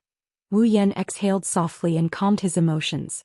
At the very least, Jaffer won't be able to harm him with his primogenitor form. Exposing his primogenitor form might make him the center of attention, but it's better to go all out. I don't care if you're a berserk or a sissy. Since you're not moving, I won't hold back. A crisp snap of a finger rang out. Crimson spatial ripples instantly spread across the entire arena. Countless iron sand swords shot out of the ripples and pointed at Jaffer. With another snap, the iron sand sword pierced through the air and shot toward Jaffer like a missile, bombarding the motionless Jaffer. However, when the iron sand sword struck Jaffer's body, the beast shadow that overlapped with Jaffer's body swayed and expanded abruptly, enveloping Jaffer's body. The iron sand sword then struck the beast shadow's body. Ding, ding, ding, ding, ding. When the iron sand swords hit the beast shadow, it was as if they hit a steel wall. When the iron sand swords stopped, the beast shadow slowly returned to its original size. There wasn't a single crack on it and Jaffer was unharmed. Wu Yan's expression darkened. He smiled bitterly in his heart. This is going to be troublesome. At that moment, Jaffer lifted his head abruptly in his berserk state. Roar! Jaffer let out a roar that sounded like a lion or a tiger. The roar turned into sound waves that swirled around the plaza like a vortex. The audience covered their ears in pain, including some of the stronger students on the high platform. Only Sylph and Ka were able to maintain their composure. In the field, the sound wave hit Wu Yan's body and made his head explode. His mind went blank from the explosion and his heart started beating fast. Could it be that the sound waves can directly attack someone's mental state? Fortunately, Wu Yan guessed right. Jaffer's roars can affect a person's mental power when he's in berserk mode. This isn't the case for everyone who learned the beast battle technique. It's just that Jaffer's beast battle technique is a variant of the beast battle technique. That's why Jaffer is secretly known as the magician's killer. A magician's mana is directly linked to their mental state. If Sylph and Ka didn't have some tricks up their sleeves, Jaffer would have become the strongest magician in the academy. Wu Yan isn't a magician, but everyone has their own mental power. Even if he's not a magician, he was still affected. His mind blanked out for a split second. Jaffer took advantage of that split second of blankness to get close to Wu Yan. Wu Yan only regained his senses when Jaffer's beastly eyes appeared in front of him. Jaffer's claws came crashing down. Wu Yan's expression changed when he felt the terrifying force coming from Jaffer's claws. Wu Yan gritted his teeth and a spark appeared on his forehead. In the next moment, crimson ripples appeared around Jaffer. However, it wasn't an iron sand sword that appeared, it was an iron sand whip. Just as Wu Yan expected, the moment the iron sand whip appeared, Jaffer's beastly shadow expanded and protected his body. If it was an iron sand sword, Wu Yan would have been heavily injured by Jaffer's claws. However, the iron sand whip was a different story altogether. The iron sand whips were like ropes. They twisted and wrapped around the beast shadow, binding it tightly. As the beast shadow was bound by the iron sand whips, Jaffer, who had become one with the beast shadow in his berserk state, suddenly stopped smashing down with his sharp claws. It was this pause that gave Wu Yan a chance. Wu Yan didn't retreat. Instead, he charged forward. His fists were covered in lightning and the lightning fist was instantly formed. Wu Yan let out a cold grunt and threw both lightning fists at Jaffer. To be more precise, they landed on the beastly shadow in front of Jaffer. Bang! A muffled sound rang out as the lightning light fist landed on the beast shadow. However, the beast shadow was not damaged at all. Its defensive power was actually so terrifying. Wu Yan's golden eyes glinted. He withdrew his fists and the lightning on his fists surged. In the next second, Wu Yan's lightning fists landed on the beastly shadow in front of Jafar. Bang! Bang! Bang! Bang! Bang! Bang! This time it was Wu Yan's turn to unleash a barrage of attacks. Just like how Jafar attacked the iron sand sword wall, Wu Yan threw a series of lightning fists at the beastly shadow. Of course, the beastly shadow couldn't be imprinted with a single punch. However, as Wu Yan's lightning fists landed, cracks began to appear on the beastly shadow. Everyone on the stands looked at Wu Yan, who turned into a boxer and used Jafar as a punching bag. They exchanged glances with each other, feeling a little resentful. They finally realized that Jafar wasn't the only beast in the academy that could become a beast. If Wu Yan went to the Baruba Empire to learn beast combat skills, he would become a beast as well. As time passed, the sound of the lightning light fists striking the beast shadow continued to resound in the air above the square. Not long after, cracks finally appeared on the beast shadow. Chapter 402. As more and more cracks appeared on the beast shadow, Wu Yan increased the speed of his punches. Lightning fist infused with the might of lightning struck the beast shadow. Electricity flowed through the beast shadow, causing the cracks on the beast shadow to become even more compact. Just as the lightning light fist was about to shatter the shadow, a strange phenomenon occurred. The iron sand whips that bound the shadow and restrained Jafar finally crumbled into iron sand under Jafar's powerful force. Jafar regained his freedom. Roar! Jafar roared. The unique roar caused Wu Yan's mind to go blank. This time, the roar was so close that not only did Wu Yan's mind go blank, but Wu Yan also felt a sharp pain in his head. Jafar stared at the stunned Wu Yan and did not show any mercy. The claw that he had struck out earlier slammed into Wu Yan's chest. At this critical moment, a wave of energy finally emerged from Wu Yan's mind. It penetrated the surface of Wu Yan's body and formed an invisible dragon-shaped armor on Wu Yan's body. It was the spiritual dragon armor that had been transformed into a noble relic. However, Jafar's claw, with the help of fury and the buff from the rare armament, became abnormally terrifying. Even the spiritual dragon armor, which had been transformed into a noble relic, was frozen for a moment before it shattered into pieces and returned to Wu Yan's body. Jafar's claw did not slow down and slammed into Wu Yan's chest. Bang! The claw slammed into Wu Yan's body. Before the pain could reach Wu Yan's mind, Wu Yan's body was sent flying and he landed heavily on the ground. The sound of his body hitting the ground reverberated in everyone's heart. Hinajiku, Mikoto, Ikaros, Flandrachan, Lulu, Fei-Fei, Shokuhu Misaki, Astria, Kinuhada Sayai, Frenda, and Takitsubu Riku were all shocked by the scene. The 11 girls were shocked as well. Master, Oniai-chan, Ikaros, Astria, and Flandrachan shouted at the same time. They wanted to spread their wings and fly off the stage, but Chuju and Shokuhu Misaki stopped them. Don't worry, Xiao Yan has the body of a true ancestor. Even if his body is crushed, he can recover in an instant. This injury is nothing. Shokuhu Misaki calmly reassured Astria. She clenched her fists tightly. Flandrachan remembered the time when Wu Yan played with her and he could recover in an instant. That's why she stayed back obediently. She doesn't have any strength left, so it's useless for her to go up the stage. Ikaros, on the other hand, stared at Wu Yan with her indigo eyes. Her heart ached for Wu Yan. Even if Wu Yan got bitten by a mosquito, she would still feel sorry for him. Just as the girls thought, Wu Yan is fine. Even if he doesn't have the immortal body, he's protected by the spiritual dragon armor. Jafar's claw didn't do much damage to him. Wu Yan got up from the ground and spat out a mouthful of blood. He endured the dizziness brought on by Jafar's roar and cursed in his mind. However, he didn't dare to be careless. He quickly dodged Jafar's attack. It had to be said that Jafar's strength had indeed become very powerful after going berserk. However, at the same time, his weakness of losing his rationality was also very obvious. Now, Jafar's every move was no longer as meticulous as before. Instead, he was like a real beast that only knew how to attack. In such a situation, as long as he used his ultimate move, Jafar would definitely be defeated.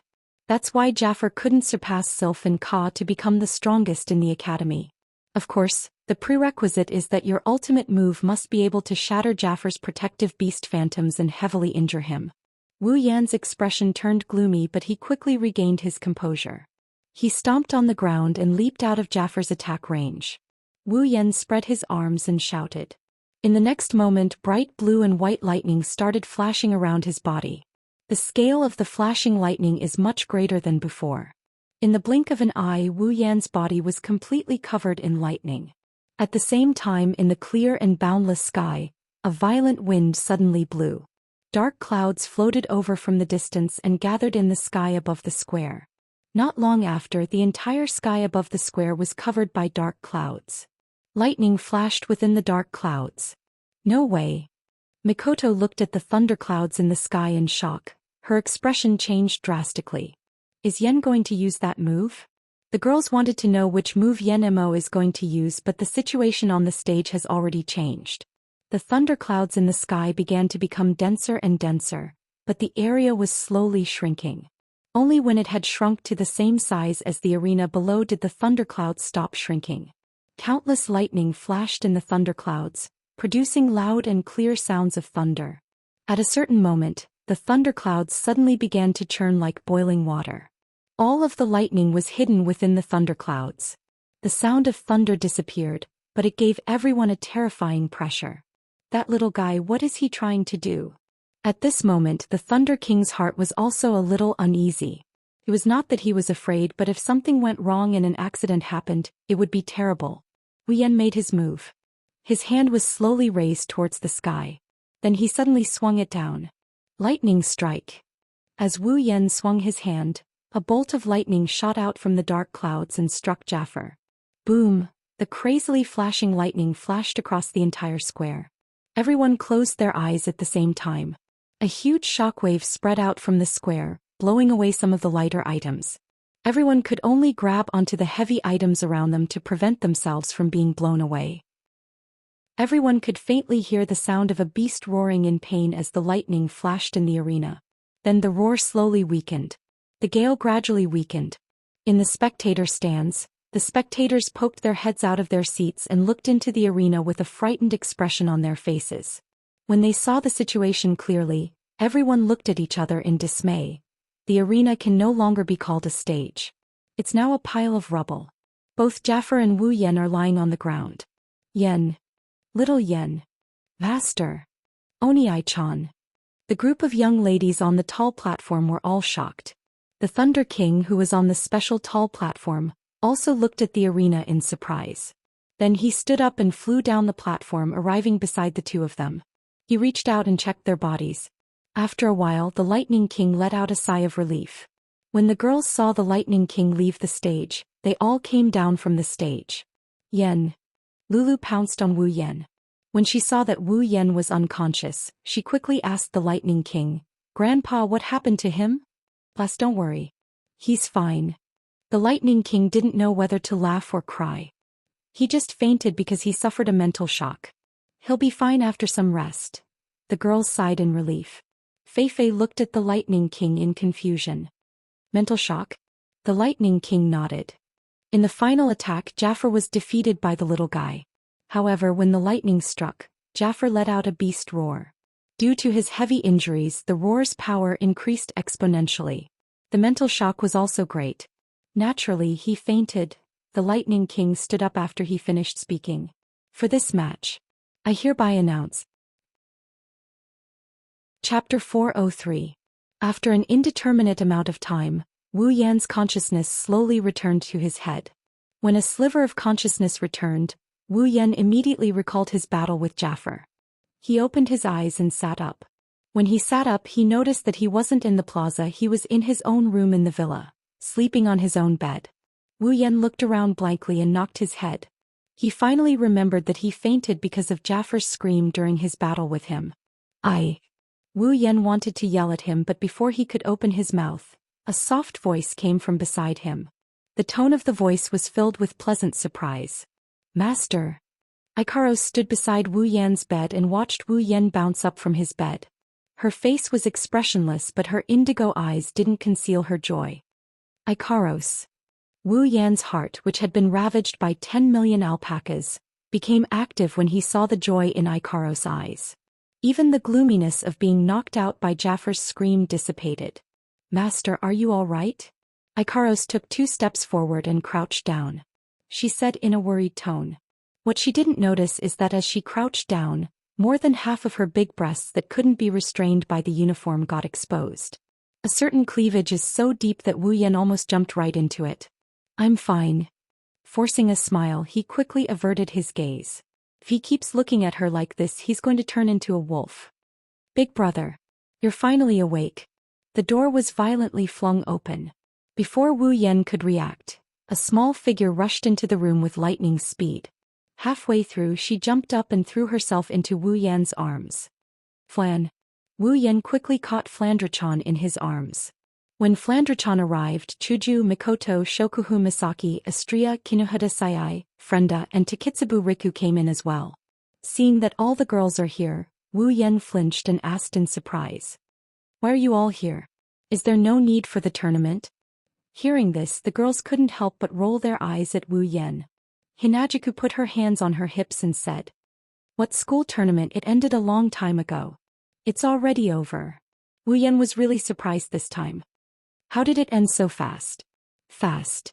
Shokuhu Misaki sat beside Wu Yan's bed and looked at Wu Yan with a half-smile. Do you know how long you've been sleeping? Wu Yan was stunned again when he heard Shokuhu Misaki's words. Shokuhu Misaki said, You've been sleeping for an entire day. Nanny. Wu Yan jumped up from the bed. An entire day? Are you sure it's an entire day? The girls nodded at the same time. Wu Yan choked on his breath and lowered his head in dejection. He didn't think that he would be so fragile. He slept for an entire day just because someone called him. Wu Yan sighed and looked at the girls. So, what's the result of the tournament? Who's the final champion? Wu Yan asked. Astria raised her head proudly and snorted proudly. Wu Yan raised an eyebrow. Astria won't be the final champion, right?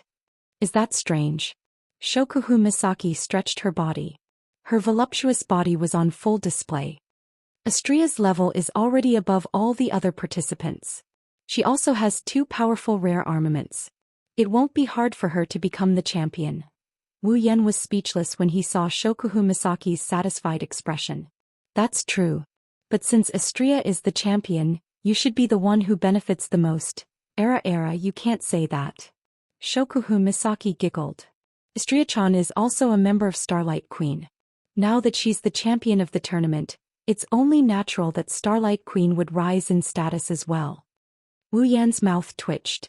He said in a flustered tone. Where did you learn so many idioms? Wu Yan pondered for a moment. Then the new rankings are out, right? The girls looked at each other. Shokuhu Misaki said. Yeah, they came out after the tournament ended. The top 3 are Astria, Sylph, and Mikoto. Kao is 4th, Jafar is 6th, Feifei and Chuju are 7th and 8th respectively. You can ignore the 10th place. Little Yan, you're 5th. 5th. Wu Yan was happy. He thought he would be ranked below Jafar after being yelled at. Wu Yan didn't expect them to take 4 of the top 10 spots in the Spalier World Academy. Astria is 1st, Mikoto is 3rd, himself is 5th, and Chuju is 8th. Of the 3 strongest students in the academy, only Sylph is in the top 3.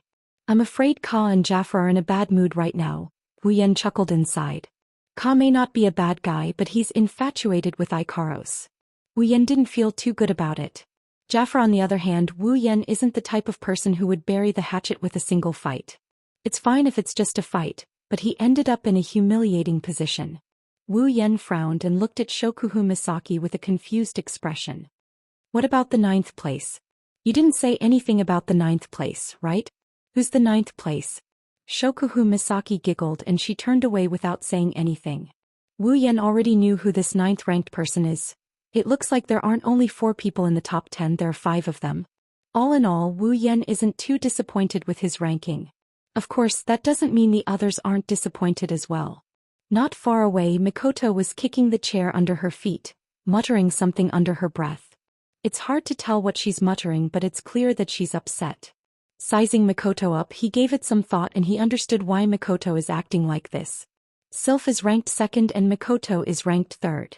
It's obvious that Mikoto lost to Sylph during the inter-school tournament. Amused, he asked Mikoto. What's wrong? Are you that upset about losing to Sylph? Mikoto stopped and looked at Wu Yan with an annoyed expression. I didn't lose to Sylph. You didn't. Wu Yan shrugged, disbelief written all over his face. If Mikoto didn't lose to someone else in a fight, she wouldn't be acting like this. Sure enough, in the next moment Mikoto said firmly, "It was because she had a gold armament that I lost. I didn't lose to her, I lost to that gold armament."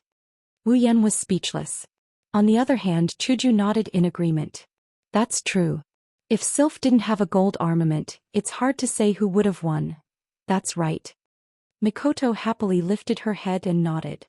But at this time Shokuhu Misaki smiled and spoke. "You still lost in the end."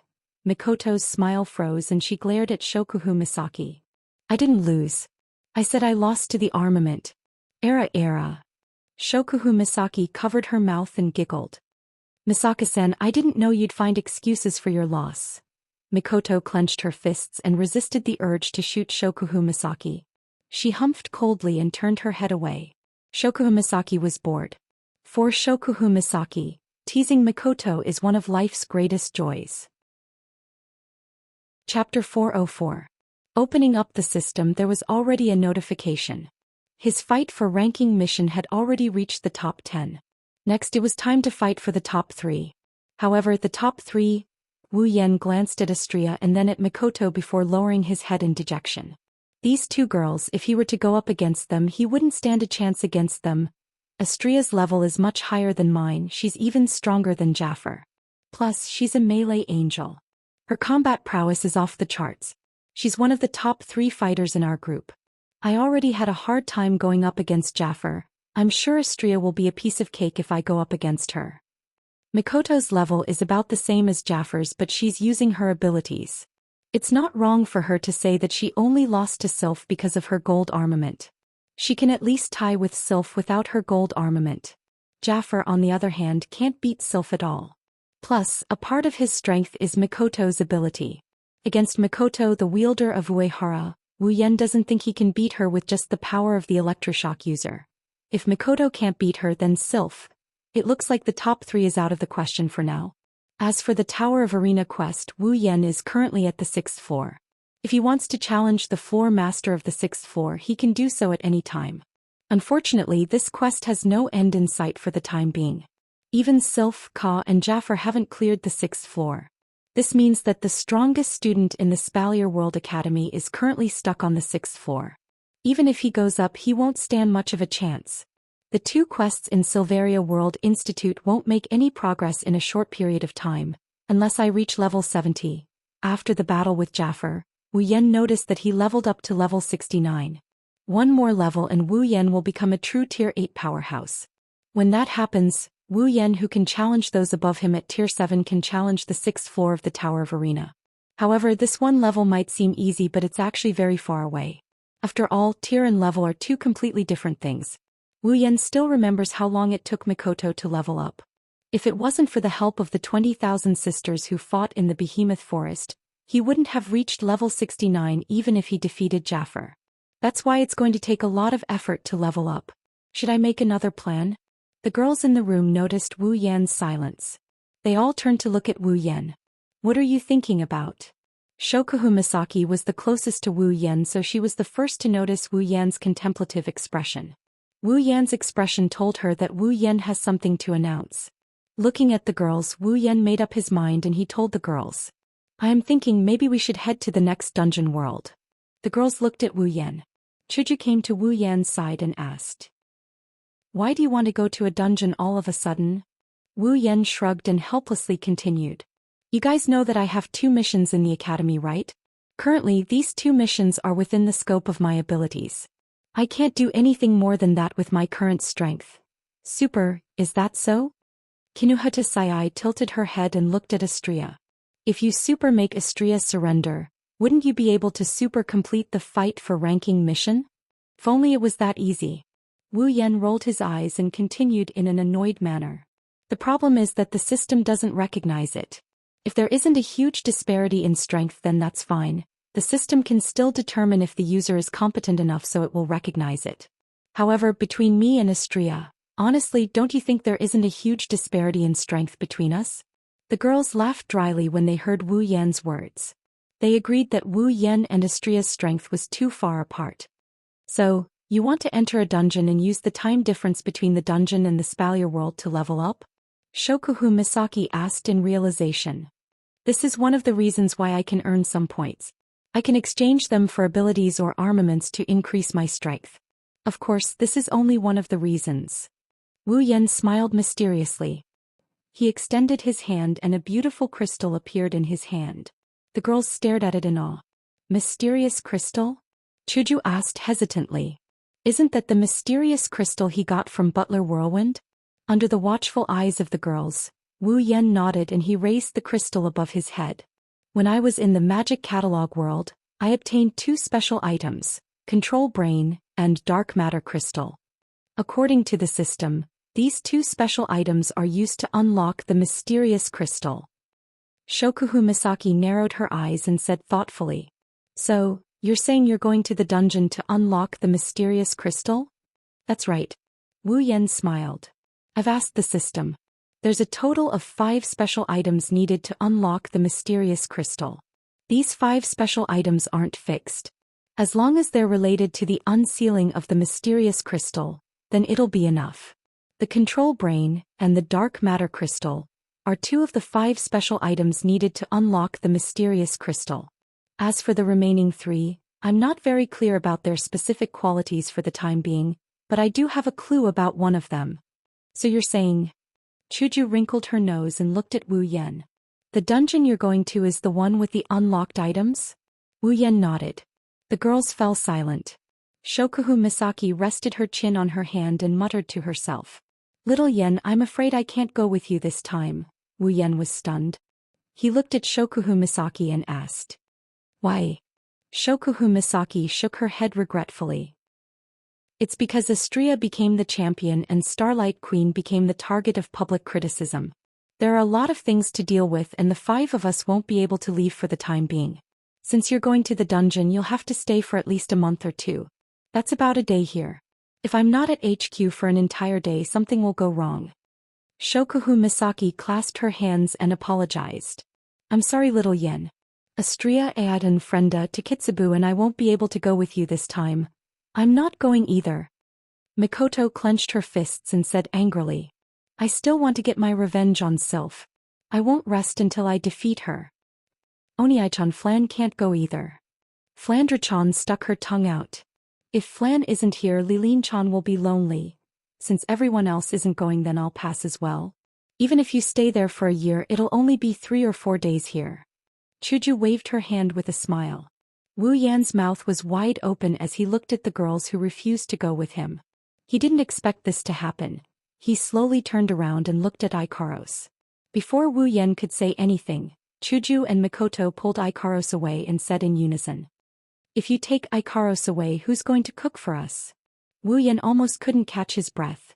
Shokuhu Misaki shook her head and stuffed a space ring into Wu Yan's arms.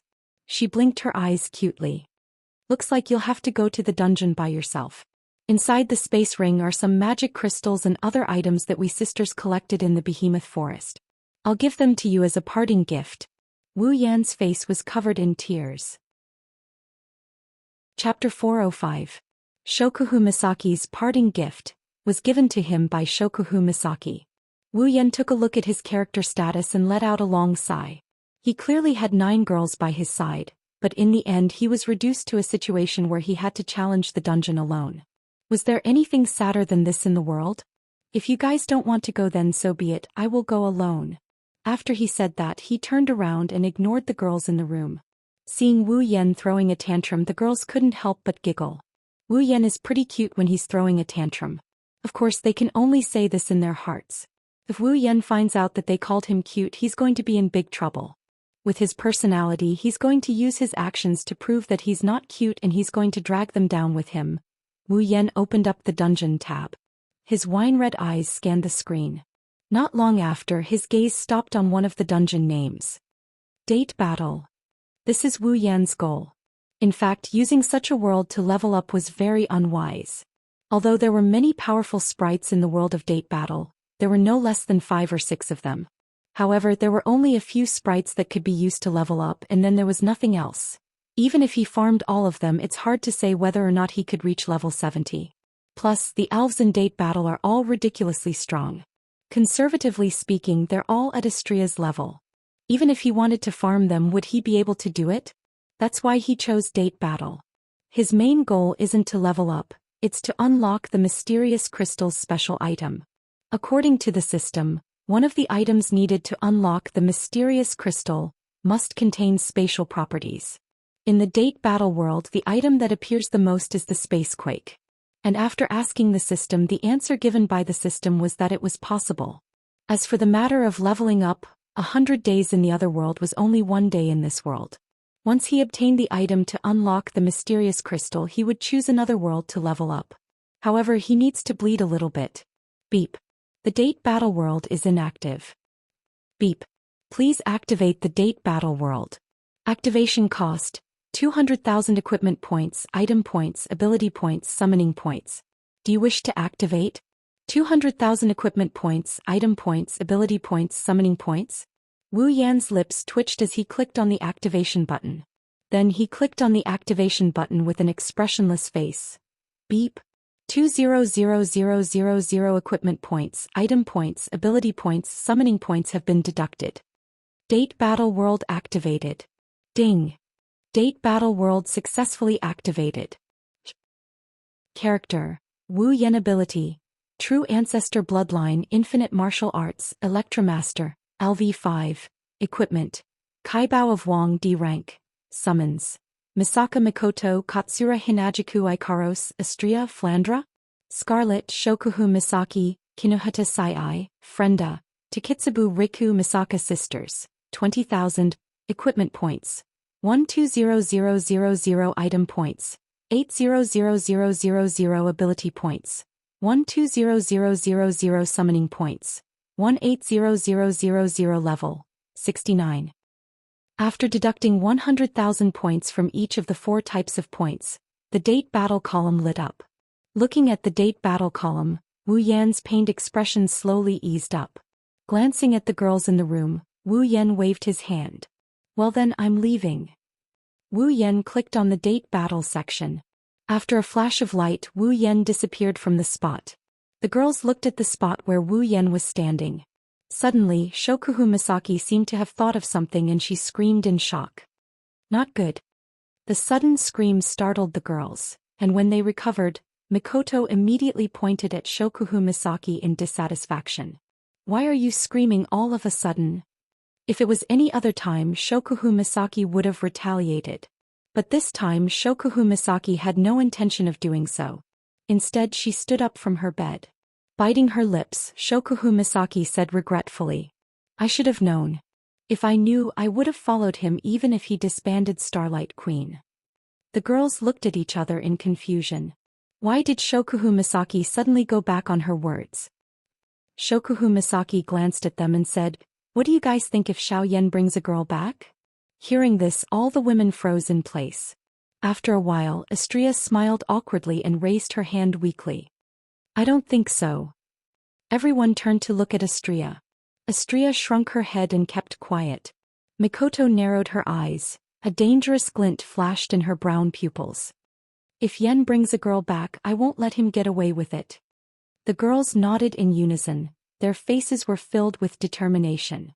Only Shokuhu Misaki sighed faintly and said with a hint of bitterness, Are you really willing to do this? Of course. All of the girls said the same thing, but their voices were extremely weak. Shokuhu Misaki coldly snorted and touched her cheeks. Looks like I have to take some measures. Dungeon. Date Battle Dungeon Mission. Collect. Mission 1.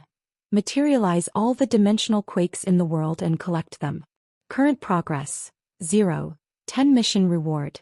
Equipment points, item points, ability points, summoning points, 50,000 each. Mission 2.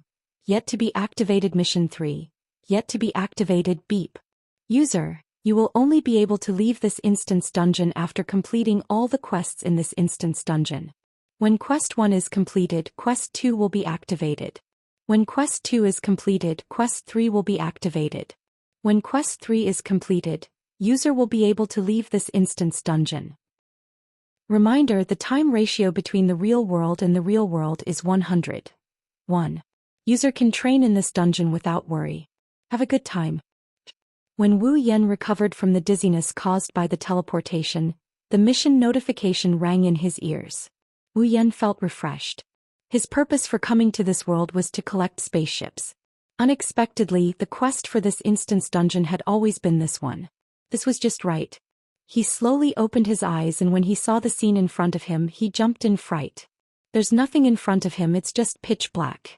At this moment, the system notification rang out once more. Beep. Detected dimensional quakes in user's surroundings. Beep. User has entered the effective range of dimensional quakes. Do you wish to materialize dimensional quakes? Hearing the two system notifications, Wu Yan was stunned. Could it be that this blackness was the spacequake? Am I inside a dimensional quakes? When the thought appeared in Wu Yan's mind, the surrounding space suddenly shook. A powerful storm swept through the dark space. In the blink of an eye, the storm filled the entire space. Like a shockwave, the storm surged towards Wu Yan. Wu Yan's face sank. He only had time to raise both his hands to protect himself. The black storm arrived. It wasn't until a ray of light appeared in front of him that he realized he's high up in the sky. Chapter 406. Spacequake is a large-scale vibration phenomenon with unknown causes. As its name suggests, spacequake refers to the vibration of the space itself. The frequency of the vibration is enough to destroy everything in the space. This is spacequake. 30 years ago, the spacequake phenomenon appeared in this world without any warning and caused great destruction. It was a disaster for the people of this world as it destroyed everything in its surroundings. Originally, since the space tremor phenomenon occurred 30 years ago, it had not appeared in the following 25 years. However, 5 years ago, with Tiangong City as the beginning, the space tremor phenomenon appeared again. And it is very frequent. Today, the spacequake phenomenon appeared once again. In a quiet town, people lived the same life day after day, year after year. The streets were filled with cars and pedestrians. Although it was noisy, it showed a strong sense of vitality, until, woo woo woo woo woo, an ear-piercing alarm rang out from an unknown place, ringing throughout the entire street. Wherever the sound passed, whether it was pedestrians or cars, they all stopped their activities and looked up at the sky with a look of horror. After the siren sounded for a while, a voice suddenly sounded. The premonition of spacequake has been detected in this area. Please go to the nearest shelter as soon as possible. This is not a training. This is not a training. This is a real alarm. Please go to the nearest shelter as soon as possible. Please go to the nearest shelter as soon as possible. I repeat. As the alarm continued to sound, the pedestrians in the surrounding area ran to some specific places. Some drivers also parked their cars in the surrounding area and ran to those specific places. The lights, signs, and other signs on the streets had disappeared.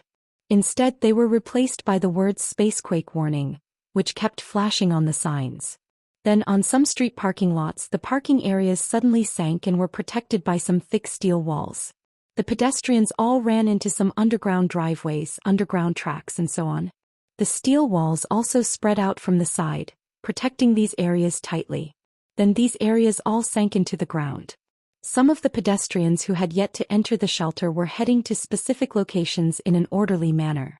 The buildings by the roadside had changed greatly due to the sinking of some important areas, but they ignored it and moved very efficiently. It was obvious that they were used to this kind of operation.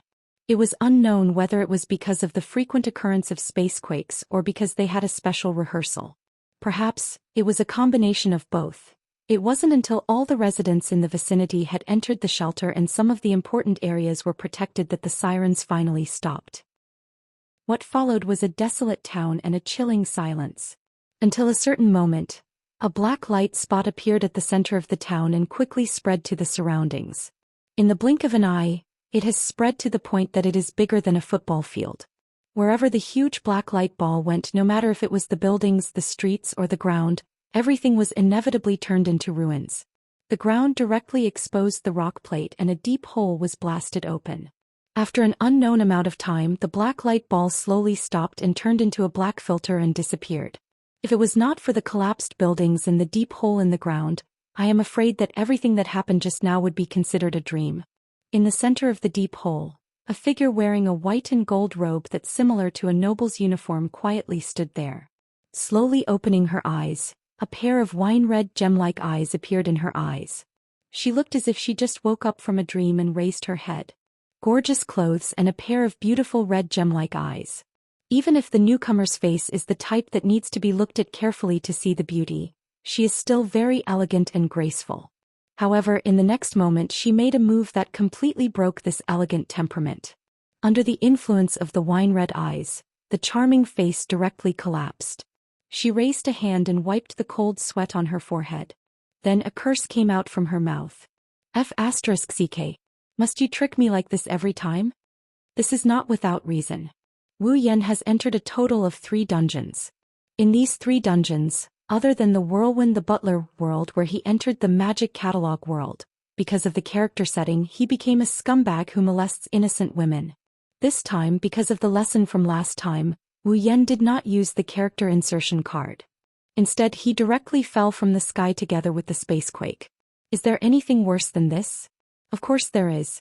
System, didn't the spacequake materialize? Why did it still happen? User, you did not materialize the spacequake. Huh. Didn't I say, confirm in my mind? User, a reminder. You only said confirm in your mind, you did not say freeze in your mind. Fine, I was wrong. Reminder user. When you want to materialize the spacequake, please say, confirm, and freeze in your mind. Why do I feel like hitting someone?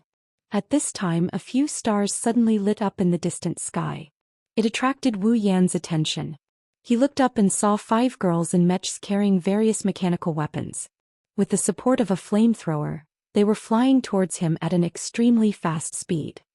That's... Wu Yan was a little surprised. Land Self-Defense Force versus Elf Squad Fuzzy. That's right. The 5 girls flying towards Wu Yan were the Land Self-Defense Force versus Elf Squad AST. As the name suggests, this is a squad that specializes in dealing with and killing elves. The girl in the lead had short white hair that reached her shoulders. Her face was expressionless like a doll's. A pair of blue eyes stared straight at Wu Yan as if she was staring at a mortal enemy. Kite origami. Wu Yan frowned when he saw the appearance of the girl who hated the elves in the original work and the mech armor they are wearing. He bitterly chuckled to himself. They can't be thinking of themselves as elves, right? The truth was just as Wu Yan guessed. With the arrival of the spacequake, who else could it be other than elves? Although the AST had equipment to detect elves, no one would deliberately check for elves on Wu Yan at this moment.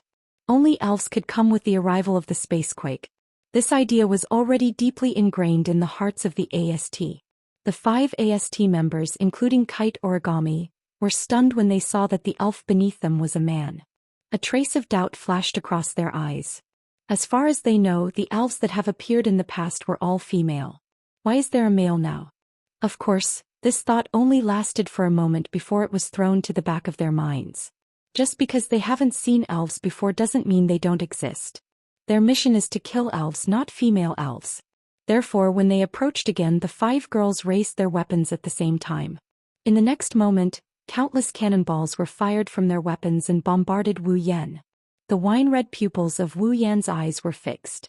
A bluish-white electric current flashed across his forehead and flew out, colliding with the incoming cannonballs. Boom, boom, boom, boom, boom. In the sky there was a sudden explosion of fire. Chapter 407. The flames lit up the entire sky, illuminating the cold faces of the 5 AST members. With 5 sonic booms, the 5 AST members directly passed through the dense flames. The flamethrowers on their backs blew away the flames as they charged straight at Zhang Heng. Then, the missiles that blotted out the sky and covered the earth shot out once again. Raising his eyebrows, Wu Yan looked at the missiles flying in the sky and the 5 expressionless girls behind them. He sighed and slowly raised his head. Although he really wanted to explain to them that he was not an elf, under such circumstances he could guess that even if he did, the 5 members of AST would most likely not listen to him. It was more likely that they would act first and report later. Especially since among the 5, there's also Origami Kite who hates elves because her parents died under the power of elves. I can only fight first. Countless crimson spatial ripples spread out from Wu Yan's back. The scale is even wider than the missiles that blotted out the line of sight. Like countless stones thrown into the water, the ripples reverberated in the space. Black swords comparable in number to the missiles stretched out and pointed towards the sky. In the next moment, the whistling sound of missiles flying through the air was accompanied by the sound of explosions. The iron sand swords cut through the air as if they had been carefully calculated. Each of the iron sand swords pierced the warhead of the missile without the slightest mistake, cutting the missile that had yet to explode in half. Then the iron sand swords whizzed through the exploding missile and shot towards the girls of Daoist. Seemingly aware that their missiles are useless against elves, the 5 girls didn't change their expressions. The flamethrowers on their backs sped up and dodged in all directions. Then they continued to charge towards Wu Yan. However, the iron sand swords aren't those missiles that can only travel in a straight line. The countless iron sand swords are the product of Wu Yan's ability. A bolt of lightning flashed from Wu Yan's hand. Along with the sound of electricity, the iron sand swords trembled and reversed in the air. Then they shot towards the girls who were charging towards Wu Yan. This time the expressions of the 5 AST members finally changed a little. Even Kitsune Origami showed an expression of gritting her teeth. The iron sand swords shot backwards. The AST members could only helplessly stop their charging bodies and quickly dodge to the side. All of this was within Wu Yan's expectations. So he showed a victorious smile. However, the next moment the smile froze. Unlike the other AST members, Origami Kite only glanced at the iron sand swords behind her. Then, as if she didn't see them, she turned her head and stared at Wu Yan's face. The flamethrowers on her back sped up and flew towards Wu Yan's position. Wu Yan was shocked. He quickly withdrew the iron sand swords that were about to hit Origami Kite. At this time, Origami Kite had already arrived in front of Wu Yan. Floating in midair, she immediately raised the heavy cannon in her hand and aimed it at Wu Yan's face. Then a laser beam shot out from it. The distance between the laser beam and Wu Yan is just a hair's breadth away from zero. With such a distance and the speed of the laser beam, it's impossible to dodge. However, that's not the case. With infinite arms refinement, Wu Yan's combat skills can only be described as terrifying. Under this close to zero distance laser beam, Wu Yan tilted his head to the side in a very small way. The laser beam grazed Wu Yan's ear and shoulder and shot behind him. The burning sensation rose from Wu Yan's ear and shoulder. Wu Yan couldn't help but frown. Origami Kite did the same thing as Wu Yan. Origami Kite suddenly reached behind her and pulled out a light blue lightsaber from who knows where. She held the laser beam while waving the lightsaber and fiercely slashed at Wu Yan's head. However, when the lightsaber was halfway through, a hand reached out from under Origami Kite and grabbed her lightsaber hand. Origami Kite's slash was neutralized. When Origami Kite finally reacted, the laser beam was already shot out. Only the heavy cannon was left in front of Wu Yan and was fiercely grabbed by Wu Yan. Holding the laser cannon in one hand and Tabichi Origami's hand in the other, his wine-red eyes looked at the cold face in front of him and he cursed in his heart. This Origami Kite really hates the elves to the bone. She actually desperately rushed in front of him to shoot at him. No wonder every time he faced the elves in the original work she was the craziest one. Wu Yan also tasted something new. If it weren't for the fact that the infinite martial arts was simply superior in terms of skill, he would probably have to obediently take a shot from that round of attack just now. While Wu Yan was rejoicing in his heart, Origami Kite in front of him moved her body vigorously, trying to break free from Wu Yan's control. However, the other party's 2 hands were even stronger than a vice. Origami Kite could not move at all. At that moment she actually used her head to hit Wu Yan. This crazy woman. With Wu Yan's true ancestor body, if Origami Kite really hit Wu Yan's head, she would definitely end up with a bloody head. At that moment, Wu Yan could only let go of Origami Kite's hand and retreat. Of course, Wu Yan wanted to let her go, but she did not want to let Wu Yan go. Origami Kite threw the laser cannon in her hand away. She held the light sword and charged at Wu Yan. After taking a few deep breaths, Wu Yan wished he could teach Origami Kite a good lesson. He had never fought such an aggrieved battle like today. He was merciful to his opponent, but his opponent beat him to death. If it weren't for Origami Kite having a deep reason to fight so hard, then even if she was a cute girl, Wu Yan would still beat her. But the next moment Wu Yan could no longer have such thoughts. Huh. Origami Kite shouted coldly and rushed straight to Wu Yan. The light sword in her hand waved at Wu Yan with a violent frequency. In an instant, countless sword shadows cut through the air and slashed at Wu Yan. It can't be. Wu Yan was shocked. his wine-red pupils suddenly condensed. He did not dare to be careless anymore.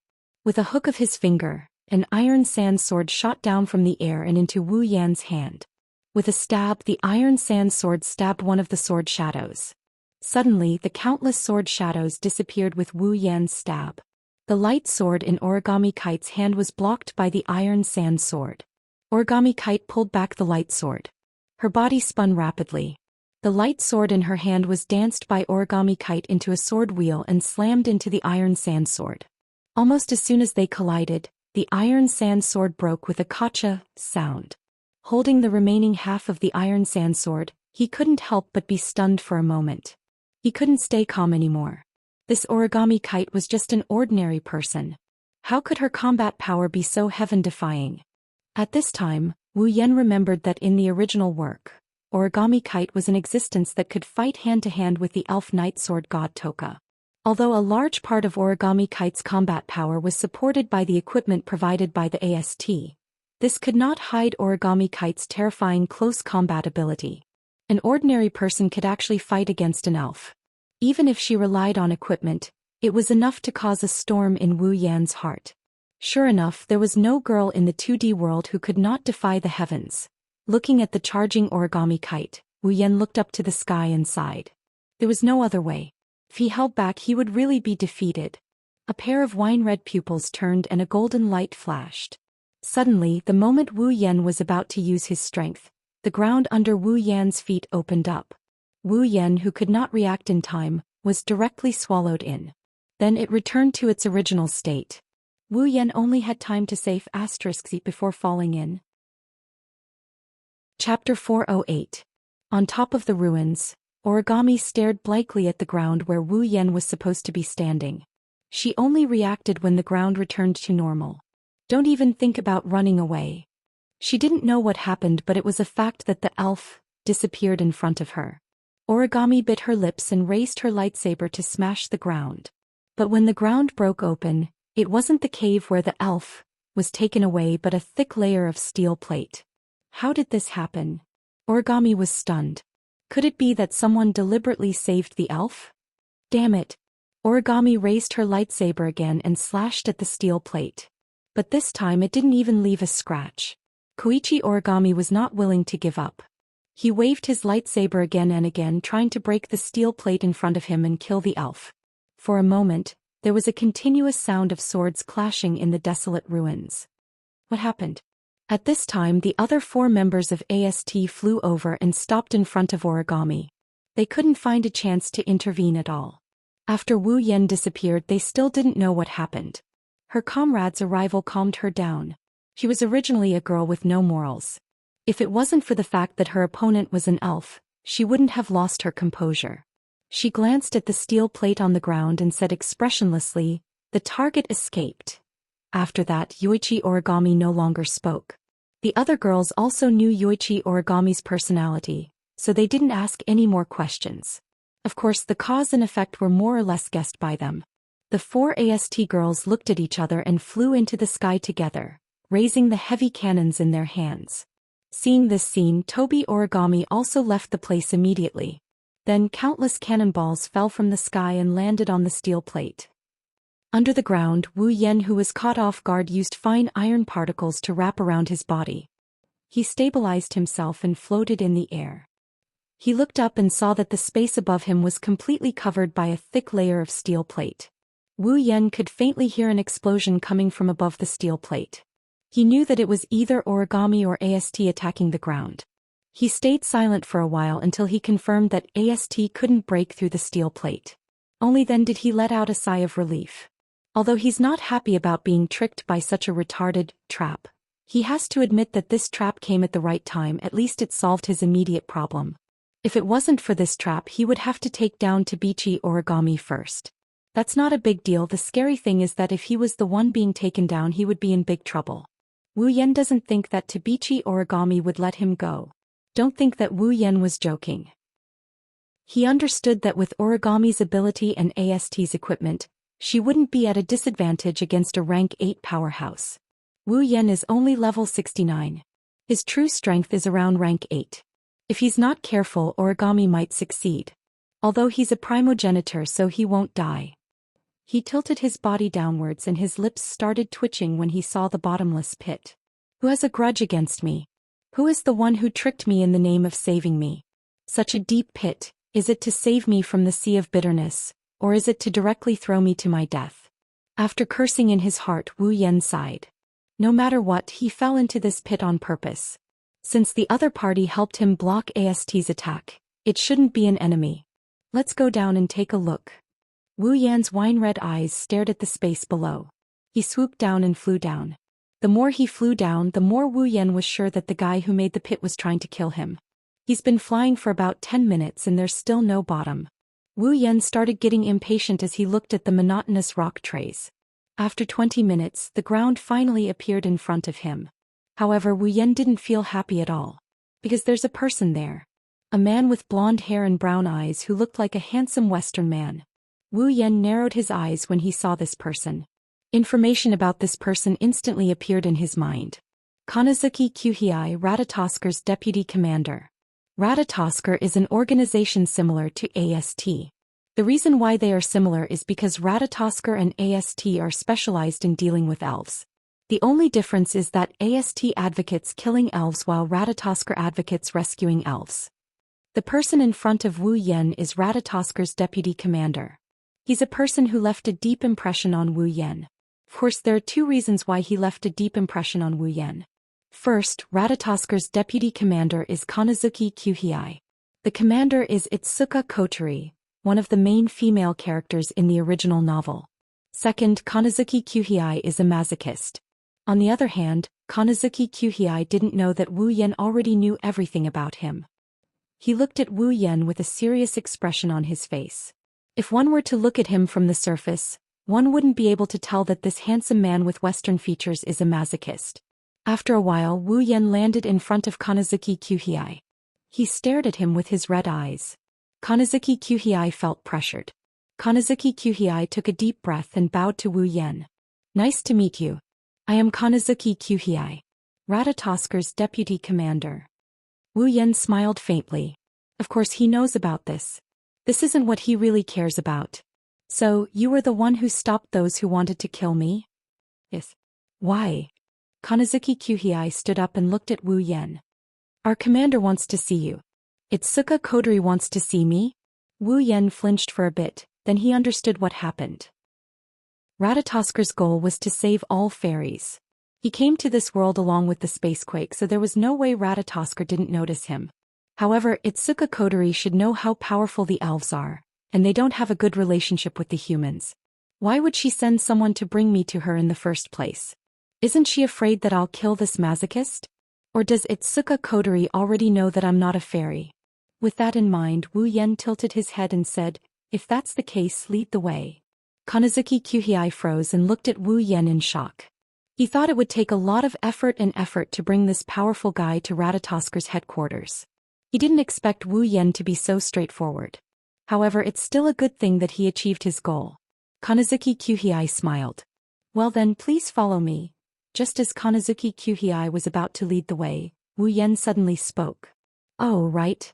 Under Kanazuki Kuhei's confused gaze, Wu Yan walked up to him and threw a punch at his face. Ah!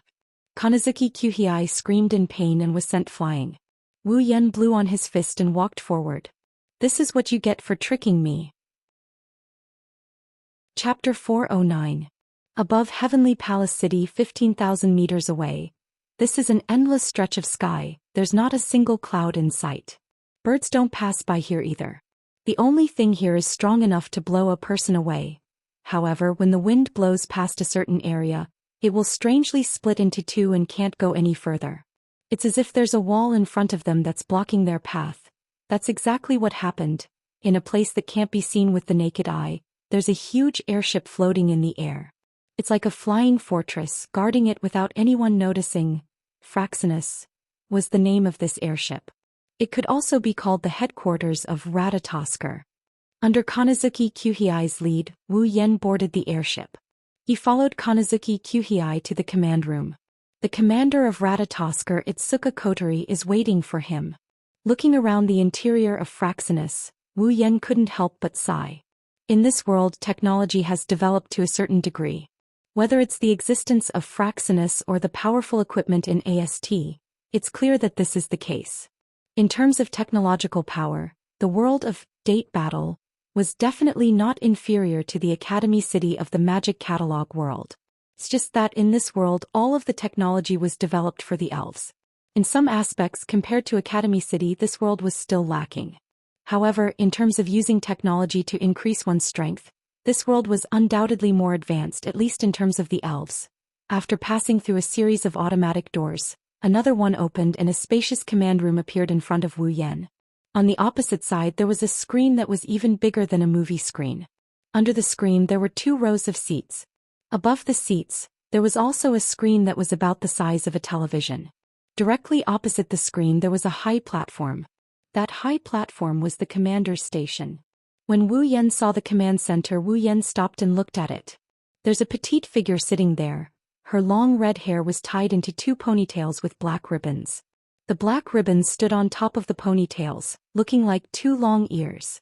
It was very likable, and under the hair was a cute and delicate little face. She's wearing a school uniform. It's probably Ratatasker's uniform. She's wearing a red jacket with black stripes. It makes her petite figure look even more majestic. Itsuka Kotori, the younger sister of the original main character. She's the commander of Ratatosker. He's also an elf. Of course, no one knows Itsuka Kotori's identity as an elf. Maybe Kamizuki Kuhei and Murasame Rain know, but Wu Yan isn't stupid enough to say it out loud. Beside Itsuka Kotori, there was a woman with a silver ponytail and a tattered teddy bear in her chest pocket. She had dark circles under her eyes and looked like she was about to die. She was the analyst of Ratatosker, Murasame Rain. At the head of the table, Kotori propped up her chin with one hand while holding a lollipop in the other. She stared at Wu Yan with her red eyes that were as red as her hair. Then she laughed. "Welcome to Ratatosker." After that, Itsuka Kotori stopped talking. She frowned and looked at Kamizuki Kuhei in confusion. "By the way, what happened to your face?" Kamizuki Kuhei smiled embarrassedly, and put down his hand that had been covering his face. His handsome face was now swollen like a pig's head, which made Kotori and Murasame Rain couldn't help but laugh. Kamizuki Kuhei laughed awkwardly and quickly put up a serious face. He raised his fist and coughed. His swollen face made him look even more hilarious. The person who caused all this is standing there with an innocent look on his face. It's like he has nothing to do with this. Kamizuki Kuhei gritted his teeth. If it wasn't for the fact that he's too weak, he would have pounced on him. In Kamizuki Kuhei's mind, the only person who can bully him is the commander. Itsuka Kotori sucked on the lollipop in her hand and ignored Kamizuki Kuhei. Kamizuki Kuhei's face was covered in tears. Kotori's expression turned serious. She rolled her eyes and she asked in a soft voice. You're not a fairy, are you?" Wu Yan raised an eyebrow and shrugged.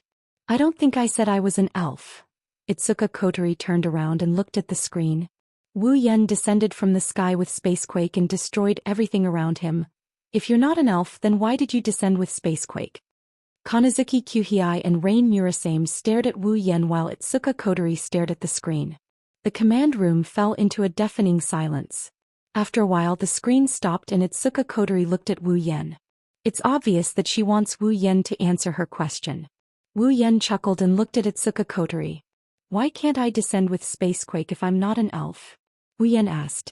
Itsuka Kotori, Kamizuki Kuhei, and Murasame Rain were stunned. Wu Yan looked at Itsuka Kotori and he continued. "Even without the Spacequake, the elves can still descend. As members of the elven faction, I'm sure you guys are aware of this. It's not strange for non-elves to descend along with the Spacequake." "It's not strange?" "Of course not." Itsuka Kotori and the others screamed in their hearts, but they didn't refute him. Itsuka Kotori straightened her back. "Alright, if you're not an elf, then what are you? Are you a human? I've never heard of a human descending with Spacequake." Wu Yan smiled bitterly at Itsuka Kotori's words. Humans in the past they were. But now they are no longer. Itsuka Kotori's body trembled and her expression changed. She looked at Wu Yan with her red eyes and said with a trembling voice. What do you mean?" Kamizuki Kuhei and Rain Murasame were shocked by Itsuka Kotori's reaction. They've never seen Itsuka Kotori like this before. Wu Yan was silent. He knew why Itsuka Kodori was acting like this. Itsuka Kodori was just like him. She started as a human, but 5 years ago, Itsuka Kodori received some kind of power and became an elf. Maybe his words resonated with Itsuka Kodori. Wu Yen sighed and said with a smile. In order to obtain some power, so... Itsuka Kodori looked at Wu Yen with a complicated expression. After a while she took a deep breath and recovered. She said to Wu Yen. You said you're not a human and you're not an elf, then what are you? What am I? Wu Yen shrugged and pretended to ponder. I guess I'm a vampire. Vampire. Itsuka Kodori, Kamizuki Kyuhei and Rain Murasame looked at each other and laughed. They thought Wu Yen was talking nonsense. Wu Yen smiled casually. He told them the truth. Chapter 4:10. Sometimes people will doubt a lie but they won't believe the truth. This is the perfect example. If a true ancestor wasn't a vampire, then no vampire would be qualified to be called a vampire. Well, that's because the true ancestor was a vampire. Wu Yen didn't lie, but they just didn't believe him. Vampire? Kodori looked at Wu Yen with a serious expression and said mercilessly. Are you an idiot? If you want an excuse, at least come up with a better one. Vampires don't exist in this world. Wu Yen crossed his arms and shook his head with a chuckle. So you're saying that elves do exist in this world? Kodori was rendered speechless by Wu Yen. She pursed her lips and retorted. But elves do exist in our world. Do you have any proof that you're a vampire? Itsuka Kodori chuckled to herself and put the pearl into her mouth. She mumbled, how is that possible? If there was, the werewolves would have been executed long ago. Wu Yen lowered his head and fell silent. Itsuka Kodori isn't going to let Wu Yen off the hook so easily. She mocked him again. Say, did you get hit in the head by Spacequake because you're not a spirit but you came here together with Spacequake? Don't worry, even though Ratatosker is an elven organization, we will still lend a helping hand to those who are in trouble. Do you need me to contact a mental hospital for you? Her words were really vicious. As expected of Itsuka Kodori, who was in commander mode. Her vicious tongue was on full display. Speaking of which, I have to mention that Itsuka Kodori has 2 personalities. One of them is the cold and vicious commander mode, while the other is the naive and cheerful sister mode. The 2 personalities are worlds apart. When Kodori wore a black ribbon, she would be in commander mode. When she wore a white ribbon, she would be a cute little girl. She would be in little sister mode. Now Itsuka Kodori is wearing a black ribbon on her head. She's in her commander mode with her venomous tongue.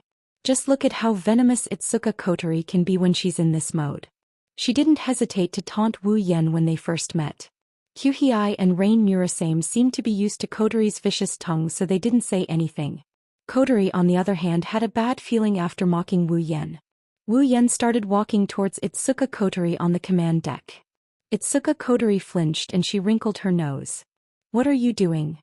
Didn't you want to see the evidence? Wu Yen raised his head and he flashed a radiant smile at Kodori. His words sent chills down Kodori's spine. Let me suck your blood and you'll know. Blood. Blood.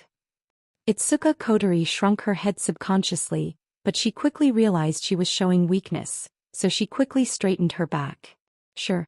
I want to see if the so-called vampires really exist. Is that so?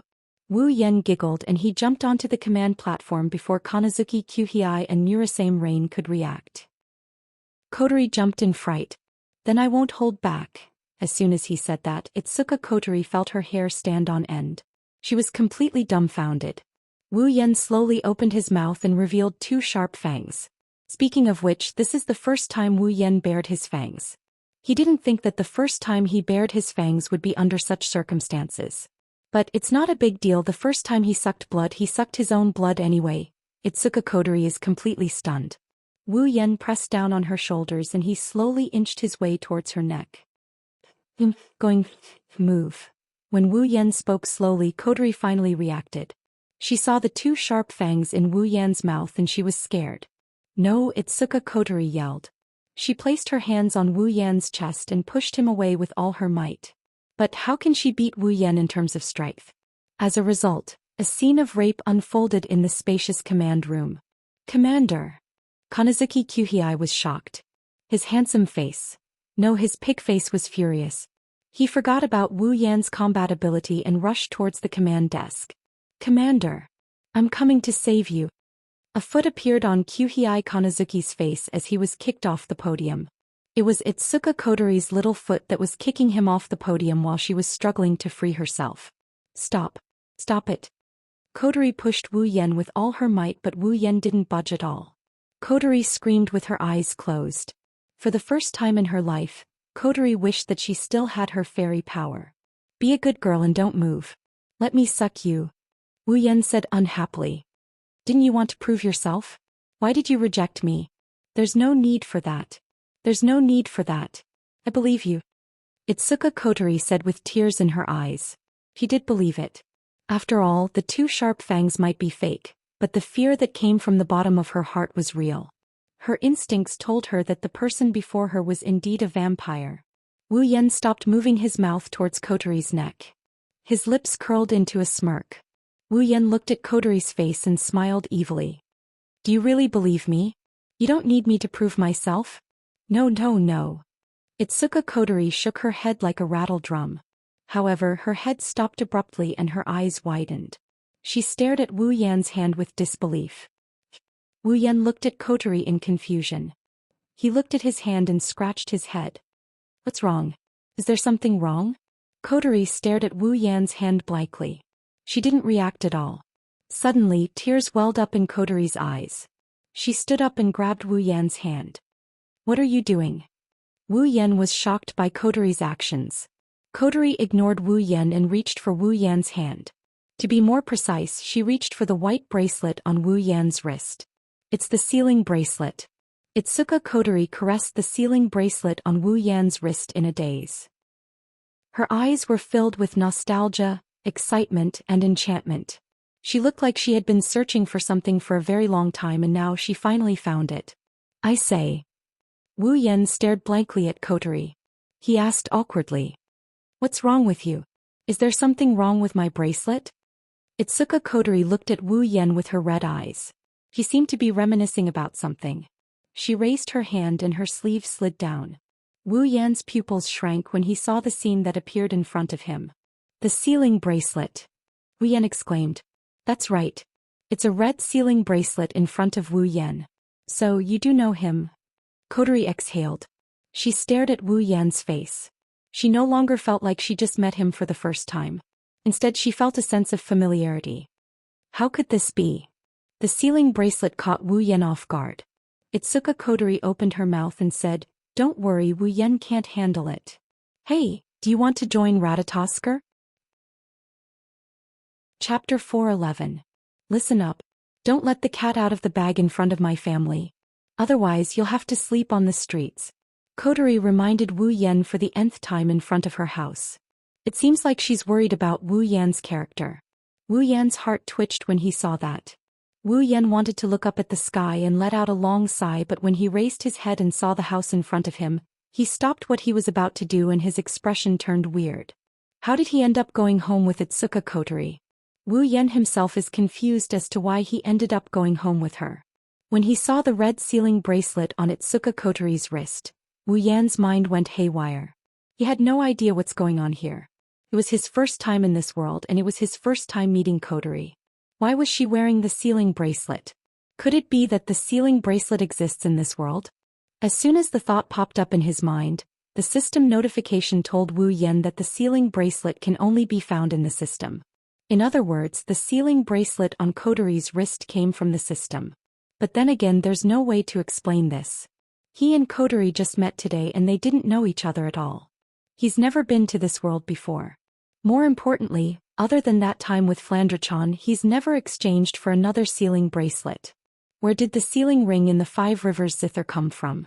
If the red sealing bracelet appeared, where did the white sealing bracelet go? If Kotori was wearing the sealing bracelet, could it be that her elven powers were sealed by the sealing bracelet?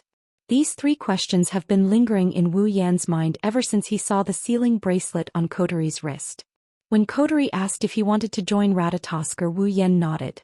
And so Wu Yan officially became a member of Ratatosker. He's a combat commander too. Ratatosker isn't inferior to AST in any other aspect. In fact, they're even better than AST in certain aspects. Their only weakness is that Ratatosker's attitude towards elves is to save them. That's why Ratatosker can't even compare to a normal army, let alone AST. Wu Yan's appearance just so happens to make up for this weakness. After all, Coterie and the others saw Wu Yan's combat prowess on the big screen. He's even comparable to the elves. With this kind of combat prowess, it would be a waste of Wu Yan's status if he doesn't become a combat commander. As for why Wu Yan would follow Coterie home, Wu Yan doesn't know either. According to Coterie, it's because... Do you have anywhere else you can go? Wu Yan thought about it for 0.01 seconds and agreed without hesitation. Wu Yan brought quite a bit of gold from Silveria before he came to this world.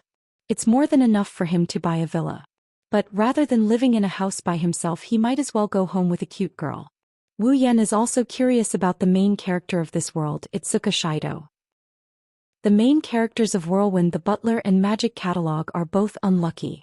If he gets close to them, Wu Yan is worried that their bad luck might be contagious. Compared to the other two, Itsuka Shido is much easier to get along with. Most importantly, Itsuka Shido was an honorable planner of the Light Clan. The arrogant Itsuka Coterie was conquered by Itsuka Shido when she was young. In other words, Itsuka Coterie has a brother complex. Wu Yan looked at Itsuka Coterie with a regretful look. She's a cute chick, but she's already been taken over by someone else. It's not like the person who did it is a scumbag. Wu Yan has no interest in NTR other people. Of course, Itsuka Coterie shivered when she saw Wu Yan's regretful gaze. She bared her fangs and said angrily, "What are you up to this time?" Wu Yan chuckled dryly and muttered, "Why do you say, again?" Huh. Itsuka Coterie harumphed. She turned around and looked at the entrance of her house. She hesitated for a moment before she turned around and said, "Listen up. Don't let the cat out of the bag in front of my family. Otherwise you'll really have to sleep on the streets." Wu Yan's face crumbled in an instant. "You've told me that many times. I'm just worried that you won't remember. What should I do so that I won't give myself away? I've thought about it for a long time." Itsuka Coterie thought for a moment and said reluctantly, "I'll say that you're my long-lost brother." Wu Yan almost choked on his own breath. His brows twitched, he couldn't stay calm. "My long-lost brother. What a sharp excuse. What's wrong? Can I change it?" No. Itsuka Coterie exhaled and turned around to face the door. She took off the black ribbon on her head and took out a pair of white ribbons from her pocket.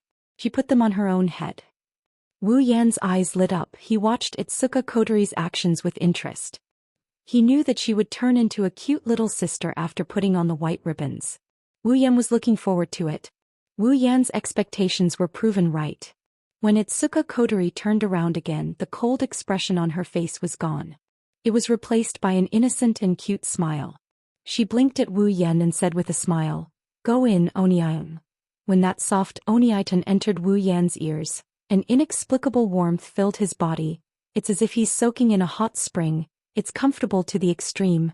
Itsuka Coterie didn't know that her Oniiton almost awakened a certain someone's strange nature. She opened the door of her house and shouted in a cheering tone, "I'm back." Itsuka Coterie's sweet voice made Wu Yan smile. He had to admit, Itsuka Coterie in her little sister mode is really cute. However, when another sweet voice entered Wu Yan's ears, Wu Yan was completely dumbfounded. "You're back, Coterie?" A figure slowly walked out of the house. When he saw the figure, Wu Yan's dumbfounded expression completely twisted. Her long dark blue hair was draped over her frail shoulders, and her bangs were neatly spread across her forehead. Just a little bit more and it would cover her slightly dark pupils. On the left side of her bangs, there was a tuft of hair tied up with a hairband. At the end of the band was a cute hair accessory, adding a bit of cuteness to its owner's already extraordinary appearance. She was holding a spatula and wearing an apron. She was smiling at Coterie, her eyes filled with love and adoration. That's right. It's her big sister. Itsuka Coterie smiled happily and cheered. She threw herself at her and hugged her arm. Seems like they are very close. However, the word big sister from Itsuka Coterie caused Wu Yan to have a mental breakdown. Big sister, yes. Itsuka Coterie smiled and hugged her big sister. He said to Wu Yan, "This is my big sister, Shiori Itsuka." Chapter 412. Itsuka Shiori. Itsuka Coterie's older sister? female. What about Itsuka Shido? Did Itsuka Shido turn into a girl? Is this Itsuka Shiori, the main character of the original novel? Looking at the two girls hugging each other intimately, Wu Yan felt a bit absent-minded.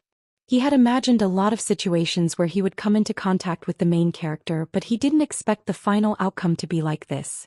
In the original work, Itsuka Shido did dress up as a woman. However, that was because he was trying to woo a certain elf who hated men. Wu Yan didn't believe that Itsuka Shido would dress up as a woman at home, or at least he didn't have a habit of dressing up as a woman. Wu Yan swallowed his saliva and smiled awkwardly. He turned to Itsuka Kotori and asked in a serious tone. Do you only have one older sister in your family? Yes, Itsuka Kotori looked at Wu Yan strangely. She didn't understand why Wu Yan acted like this when he saw her older sister, but she still answered honestly. Are you sure you don't have an older brother? Itsuka Kotori shook her head quickly.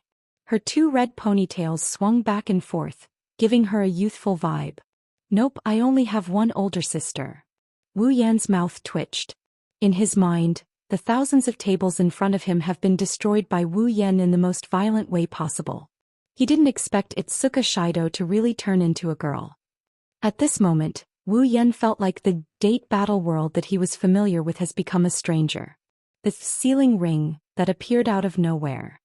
The main character of the original novel turned into a girl. Even if the plot characters are still the same people, no more no less. At most, one of the main characters will be turned into a girl. But Wu Yan can't be sure if things will continue the way they did in the original work in this world. When Wu Yan had this thought, he didn't know if the story would continue the same way as the original novel. Everything that happens next is beyond his expectations. Shiori furrowed her brows as she looked at Wu Yan, whose expression kept changing. She also noticed the weird questions he asked her. She pulled Itsuka Kotori and whispered into her ear. Kotori, who is this person? He looks really strange and suspicious. If Itsuka Kotori was in commander mode, she would be shocked by her sister's intuition. She would then reveal all the strange and suspicious things about Wu Yan without hesitation. Of course, Itsuka Kotori was a good girl in her younger sister mode. She shook her head as if she was trying to defend herself. He's not a strange person. Itsuka Kotori stepped forward and opened her hand. She grinned mischievously at Wu Yan. Sister. Let me introduce you, this is Kotori's long-lost older brother. Long-lost older brother.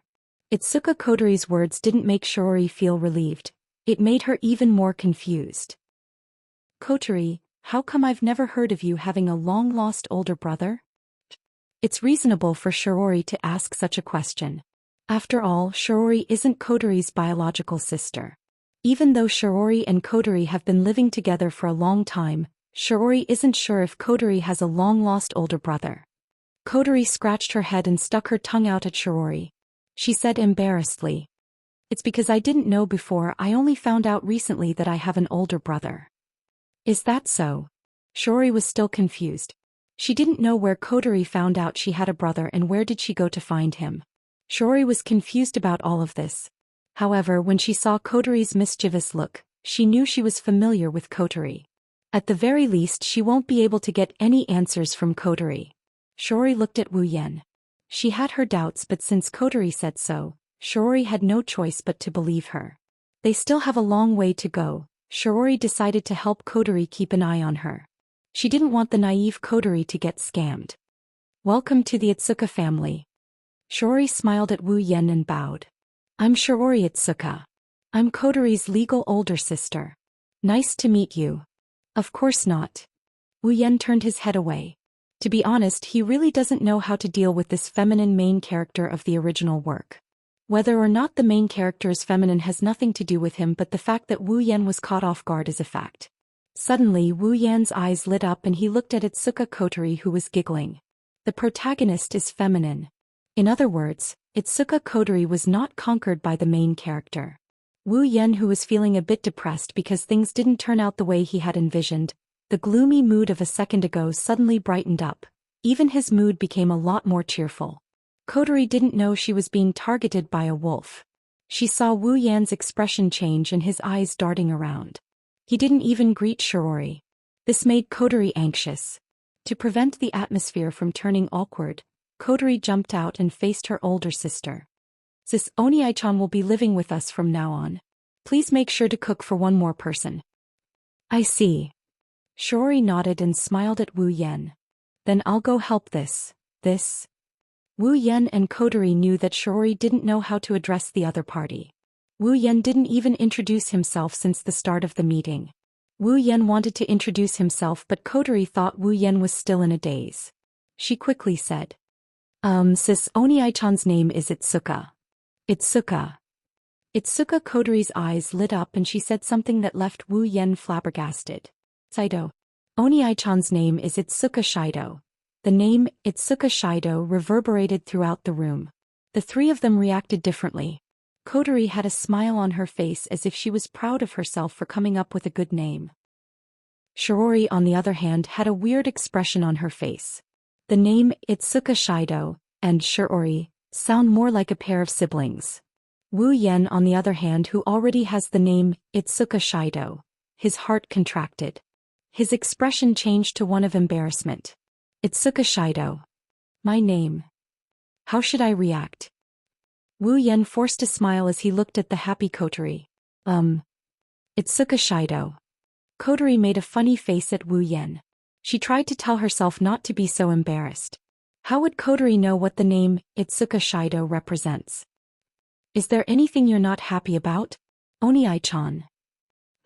No. He's the main character now, what's there to be unhappy about? Shiori tilted her body and she told Wu Yan. Well then, Shido-kun, let's go inside first. Once I'm done cooking, I will help Shido-kun clean up a room. Wu Yan had nothing to say. He smiled helplessly at Shiori. Then I'll have to trouble you, Shiori. Shiori smiled sweetly. Since Shido-kun is Kotori's brother, then you're my brother as well. Please don't be shy, just treat this place as your home.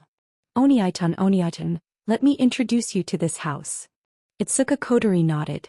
She grabbed Wu Yan and Shiori by the hand and they walked into the house. Chapter 413. Heavenly Palace City, Itsuka's home. Morning, Itsuka's home. Itsuka Shiori is already in the kitchen humming a tune. She skillfully flipped the pot in her hand. He looks like a virtuous cook. It's obvious that she enjoys cooking. In one of the rooms, Wu Yan, who has gotten used to sleeping and didn't seem to be affected by the change of location and bed. He's still sleeping soundly under his blanket. It's as if he's not going to stop until the sky falls and the earth rends apart. At some point, Wu Yan's door opened and a girl with 2 red ponytails and a white ribbon poked her head out from behind the door. She looked around furtively before looking at the bed. Oni-chan found it. Itsuka Kotori covered her mouth and giggled. She tiptoed to the bed like a thief. When she was less than 1 meter away from Wu Yan's bed, Kotori yelled and she jumped up from the ground. She pounced on Wu Yan's bed and she stomped on Wu Yan's body. Oni-chan, wake up. Itsuka Kotori giggled as she danced around Wu Yan. She stomped her feet on the bed in an attempt to wake Wu Yan up from his slumber. However, Kotori weighs less than 40 kilograms. Even if she danced on Wu Yan's body, it's nothing to Wu Yan, who has the body of a true ancestor. She can't even tickle Wu Yan, let alone wake him up. Itsuka Kotori stopped and she glared at Wu Yan, who is still snoring away. She pursed her lips and she jumped up again. He kicked Wu Yan in the stomach with a flying kick. This time, no matter how light she is, Wu Yan can't ignore it. Wu Yan woke up when he felt the pain in his stomach. Oh, Onion, good morning. Kotori greeted Wu Yan with a smile. Of course, if she wasn't standing on top of Wu Yan, it would be more convincing. Logically speaking, no matter how good Wu Yan's temper is, having his sweet dream broken in such a rude manner would be hard for him to avoid grumbling. However, the moment he opened his eyes, he froze.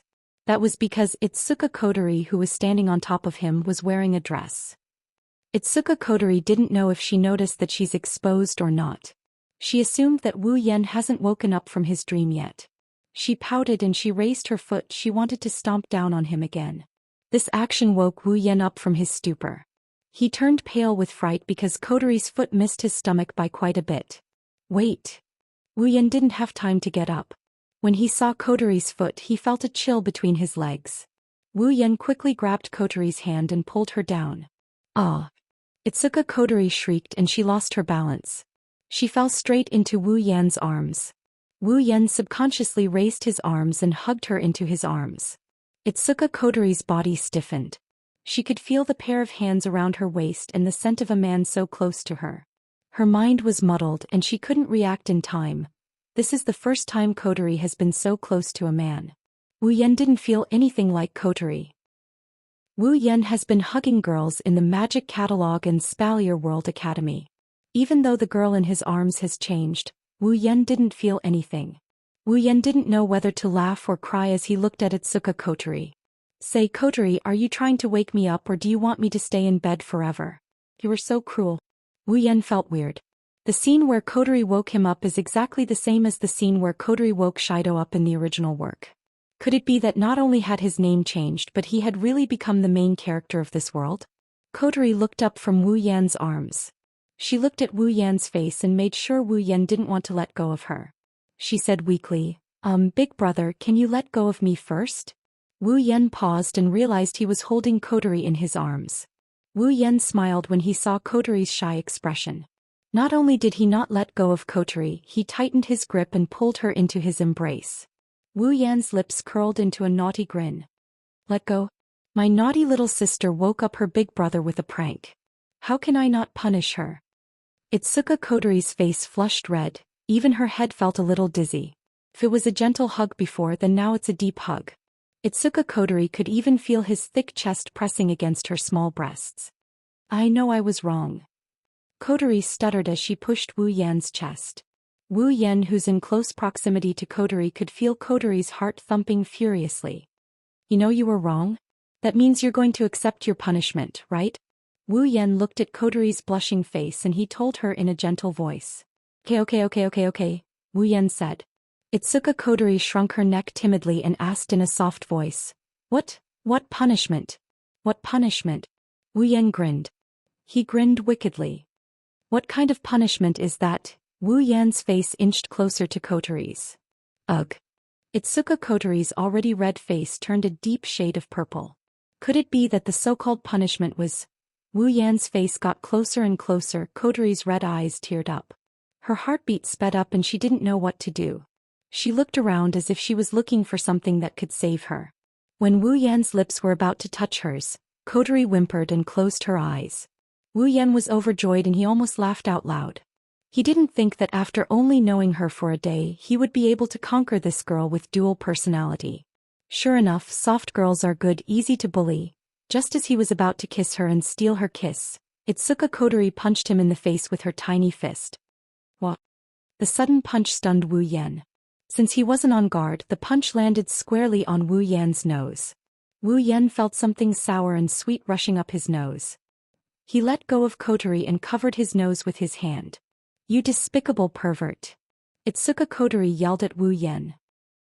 Wu Yan noticed that the white ribbon on Itsuka Kotori's head was replaced with a black one. It's commander mode. Why? Wu Yan muttered. He didn't understand why Kotori changed her hair ribbon so quickly. But to Itsuka Kotori it sounded like, why did you reject me? You still have the nerve to say that? Kotori raged at Wu Yan as she punched him again. How dare you kiss a girl you've only known for a day? Die. Ah. Chapter 4:14. Itsuka Shiori is holding a bowl of rice in her left hand. She didn't pick up the chopsticks in her right hand. She's looking at Wu Yan and Kotori with an odd expression on her face. No one can tell what she's thinking. The reason for this was not without reason. It was because the expression and behavior of the man and woman in front of him were too suspicious. One of them was engrossed in eating as if he had a grudge against the food in his bowl. The other was blushing as she kept grabbing her chopsticks. She didn't even realize that her bowl was already empty. It's too suspicious. Shiori glanced at the man and woman in front of her. After a while, Shiori couldn't hold back her curiosity and asked, "What's wrong with you guys?" As soon as Shiori finished speaking, Kotori's body trembled as if she was stimulated by something. She stood up with such force that even her chair fell to the ground. Kotori blushed and closed her eyes. She yelled at Shiori. Nothing. Nothing at all. Shiori froze on the spot. She looked at the shy Kotori and didn't understand why Kotori had such a big reaction. Did something really happen? Shiori tilted her head and looked at Wu Yan, who is shaking his head with a bitter smile. she asked carefully. Did I miss something? Shiori's words reminded Kotori of what happened this morning. Kotori blushed. Kotori felt lucky that she managed to stop the car at the last moment and changed into the black satin belt as fast as she could. Otherwise, Kotori doesn't dare to look at Wu Yan anymore. It's not only because Wu Yan wanted to do something beyond friendship with her, it's also because she punched Wu Yan twice in her commander mode. She was too embarrassed to face Wu Yan. Of course, Kotori wouldn't tell Shiori about this. Wu Yan also wouldn't bring up the fact that he got punched twice for his sister. Thus the two of them fell silent. Seeing this, Shiori was even more certain that she must have missed something. Something must have happened between the two people in front of her. Shiori bit the end of her chopsticks and hesitated for a bit. She didn't force Lu Zhou to answer. Instead she lowered her head. Ugh, I care so much. It has to be said that in every girl's heart, there is a flame of gossip. At this moment a report came out from the TV. Early this morning, a small spatial quake was observed in the suburbs of Heaven Palace City. The damage was light and there were no casualties. The cause of the spatial quake is currently being investigated. The report made the three of them stop eating. Wu Yan and Kotori's expression froze. Kotori's no longer shy. She looked at Wu Yan and relaxed when she saw his calm expression. If Kotori was in her commander mode, she wouldn't have gone looking for Wu Yan. She's just a cheerful, naive and lively little girl. She doesn't have much of an opinion of her own when it comes to big matters like this. Wu Yan was confused by this difference. He doesn't know if Kotori's two personalities are really split personalities. On the surface, the two personalities share their memories. Kotori should know how to deal with spatial quakes calmly after seeing her other self as a commander. Of course, with such a profound question he didn't even give the original story. How could Wu Yan come up with an answer in just one day? So as usual he'll just let it be. He'll cross the bridge when he comes to it anyway. Shiori didn't know that her two seemingly normal family members were in a different world from her, at least not for now. She looked at the TV and said, "Is it a bit too much lately?" Shiori is obviously talking about spatial quakes. Kotori glanced at the TV and said casually, "Yeah, they came a little early too." Kotori whispered her last sentence very softly so Shiori didn't hear her. Wu Yan, on the other hand, heard her and he chuckled before turning his back on her. Despite his nonchalant look, Wu Yan is actually very excited. Shiori and Kotori might not know what this news means, but how could Wu Yan not know? It means that the female lead of the original novel, Toka Toka, is about to arrive. Today was also the day where the storyline would begin. The atmosphere at the dinner table quieted down after the spatial quakes report. Shiori's heart sank when she heard about it. Wu Yan and Kotori had their own thoughts.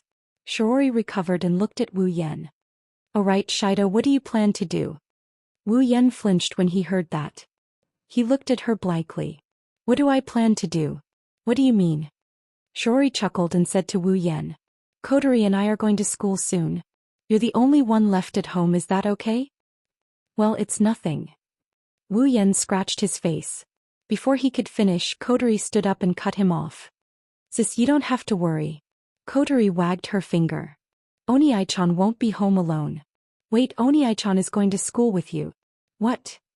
Wu Yan and Shiori were shocked. Wu Yan wanted to say something but Kotori winked at him and signaled him to keep quiet. Wu Yan helplessly shrunk back into his seat. He knew that this must be Kotori's decision in her commander mode. Shiori looked at Wu Yan in surprise. "Shido, are you really going to school at Toritani Zen High?" "I think so." Wu Yan dryly laughed. He's more or less annoyed. He's already over 20 years old, he should be able to graduate from university. Now he has to go back to high school. It was fine back in Silveria World Institute since it was a completely different school and they only learned combat. However, it was different here. They were going to school for real and they had to carry a backpack around. If possible, Wu Yan really doesn't want to go. But no matter how unwilling he is, he still has to go. Ignoring the fact that he's a member of Ratatosker, it's disrespectful to disobey the commander's orders. Plus, he's living under someone else's roof so he can't refuse. Toritani Zen High is the school the original main character went to. Shiori is a feminine version of the original main character. She should be in the same class as Tokichi Origami. If I go to school there, I should be able to meet Kite 1 Origami. I wonder if that girl will be surprised when she sees me going to school? In the original work, Toshiichi Origami was infatuated with the main character, Itsuka Shido. In the original work, Toshiichi Origami wanted to give herself to Itsuka Shido countless times. Now Itsuka Shido has been replaced by Itsuka Shiori. Will Toshiichi Origami still be infatuated with the main character like in the original work? If she is, then that's interesting. Kodori nodded in satisfaction when she saw that Wu Yen didn't expose her. Shiori smiled and said, "Then there's no problem. I was worried that you would be lonely at home." Wu Yen could only chuckle. In a world like this, how can one be lonely? Chapter 4:15. On the way to school, Kodori is jumping up and down while mumbling about the super deluxe children's meal. Shiori was reluctant when Kodori asked to go to the family restaurant for the super deluxe children's meal, but now she has a knowing smile on her face. It's obvious that Shiori dotes on Kodori a lot. The two beauties had happy smiles on their faces. Along the way they attracted a lot of attention. However, Wu Yen, who is walking beside Itsuka Shiori, had a helpless expression on his face. Of course, this isn't because Kodori wanted to eat the super deluxe children's meal. This is something that happened in the original story as well. Wu Yen expected this to happen, so he didn't feel anything against it. After all, Kodori's request to eat the children's meal was the start of the story. What makes Wu Yen helpless is the clothes he's wearing. To be more precise, it's a uniform. He was wearing a suit with a white shirt and a blue striped bow tie. His trousers were gray trousers and a black jacket. He was also carrying a briefcase-like backpack in his hand. He was completely dressed like a high school student. Wu Yen might be in his 20s, but with the uniform and his fair face he does look like a high school student. At least, those who don't know Wu Yen wouldn't be able to tell that he's in his 20s. I don't know what Kodori did. Kodori just told me to go to school, and in the blink of an eye she gave me this uniform. She even convinced Shiori to go to school. It's not that strange. In the original novel, Ratatosker has the power to renovate commercial streets, restaurants, and hotels. With this kind of power, it's a piece of cake for Wu Yen to go to school. Thus, it was decided that Itoka Shido would be admitted to Durichizen High School. Wu Yen originally wanted to go to Fraxinus to wait for Yiton Toka to descend and take a look at the airship. But now he decided to go with Shiori to the school instead. However, even if they went to the school, it wouldn't be of much use. After all, it wouldn't be long before the spacequake appeared. Everyone would have to run away to avoid it. And the next time, even the school would be directly destroyed by the spacequake. So whether they went to the school or not, would it matter? Too bad Wu Yen can't tell her about this. He can only follow Shiori to the school and act as a cameo. Soon the three of them arrived at the family restaurant. Kodori turned around. "Okay sis, Oniai-chan, we'll meet here after school, I know." Shiori giggled at Kodori. Kodori pouted. She started telling the two to come after school even if there's a spacequake. Shiori couldn't do anything about it. Wu Yen snickered on the inside. After Kodori left, the two of them looked at each other. Shiori said softly, "Then Shido, let's go to school. It's a new semester, all the students have to report to the school." Wu Yen shrugged. He was about to follow Shiori to school when a figure hiding behind a telephone pole caught Wu Yan's attention. The person seemed to have noticed Wu Yan's attention. She quickly hid behind the pole. Wu Yan raised an eyebrow. A strange feeling rose in Wu Yan's heart. If Wu Yan is not mistaken, the person hiding behind the telephone pole should have a head of white shoulder-length hair. Tabichi Origami. Wu Yan's lips twitched. He sneaked a peek at the electric pole and then at Shiori, who is walking in front of him. He's starting to lose his cool. Is Tokichi Origami still infatuated with the main character like the original work? But Tokichi Origami has become Shiori. Now Tokichi Origami is me. There's no way Tokichi Origami would fall for a fake main character like me. Could it be that Tokichi Origami's surname changed because the main character became a girl? In other words, Tokichi Origami is a Yuri? At this moment, Wu Yan's heart is filled with unbearable emotions. Wu Yan's expression is conflicted. "What's wrong? Shido, hurry up, we're going to be late." I got it." On the other side, Tokichi Origami stuck her head out from behind the pole. She looked at Wu Yan and Shiori walking towards the school. She frowned slightly. "That elf." Tokichi Origami looked at Wu Yan, who is walking away. "Why is he here? What is his purpose? together with Shiori Itsuka. Yuichi Origami tapped the watch on her wrist as if she was doing something. After a long time she raised her head in confusion. The elf is here, why is there no psychic wave reaction? He lifted his head and looked at the class sign with 2 to 4 written on it. He didn't say anything, but after a while he let out a long sigh. Dori Lai Chan High School 2nd Year 4th Class, the original main character's class. Although Wu Yan had some guesses on the way here, he still got a headache when he was assigned to this class. There's Shiori and Tokichi Origami in this class. Did I really become the main character of this world? But I don't have the enviable ability to seal a fairy's power with just a kiss. In the classroom, the seemingly cute but aged head teacher also finished the opening speech of the new semester. She said to the students below, "Well, next there will be a transfer student who will be joining our class and learning with us." Hearing this, the students all had different reactions. They were just guessing the surname and appearance of the person. For these students, it was undoubtedly an exciting thing to have a beautiful female classmate or a handsome male classmate in the same class as them. Shiori, who was sitting in the last row, was stunned when she heard the homeroom teacher. "Transfer student. Don't tell me it's Shido. He's in this class?" The homeroom teacher seemed to have expected this reaction, so she didn't say anything else. She turned around and faced the door. "Please come in." Outside the door, Wu Yan slapped his cheeks. He decided to stop tormenting himself. It won't be long before the spacequake alarm goes off. Everyone in the school will have to take shelter. He might as well sneak out when that happens. Wu Yan slowly opened the door and he walked up to the podium under the watchful eyes of the entire class. He looked at the students and he smiled at Shiori, who had an "I knew it" expression on her face. He then glanced at Tabichi Origami, who was glaring at him, and he wrote his name on the blackboard. Izuka Shido. The students were stunned when they saw this name. They all turned to look at Shiori. Shiori felt a bit embarrassed, but it was inevitable. After all, these two names can give people a lot of thoughts. "I'm Itsuka Shido." Wu Yan's expression was a little unnatural when he said the name, but he quickly brushed it aside. "Nice to meet you all." The students were stunned when they heard Itsuka Shido's simple self-introduction. They looked at each other and the atmosphere froze. Even the homeroom teacher smiled awkwardly. She didn't know what to say. Chapter 416. Tiangong City, Duralai Zen High School. For the entire morning, the teacher on the podium lectured non-stop with spittle flying all over the place. She didn't even pause in the middle of her lecture, which made one sigh in admiration of her skill. However, Wu Yan didn't even listen to a single word during the entire morning's lesson. It's not that he can't understand with his perfect memory ability. Even if he can't listen to it, he can still remember it. But for him, going to class is a form of torture, and he, as a standard otaku, had already endured this torture for 12 whole years. And this didn't even include the kindergarten. Fortunately, Japan's classes aren't as boring as China's.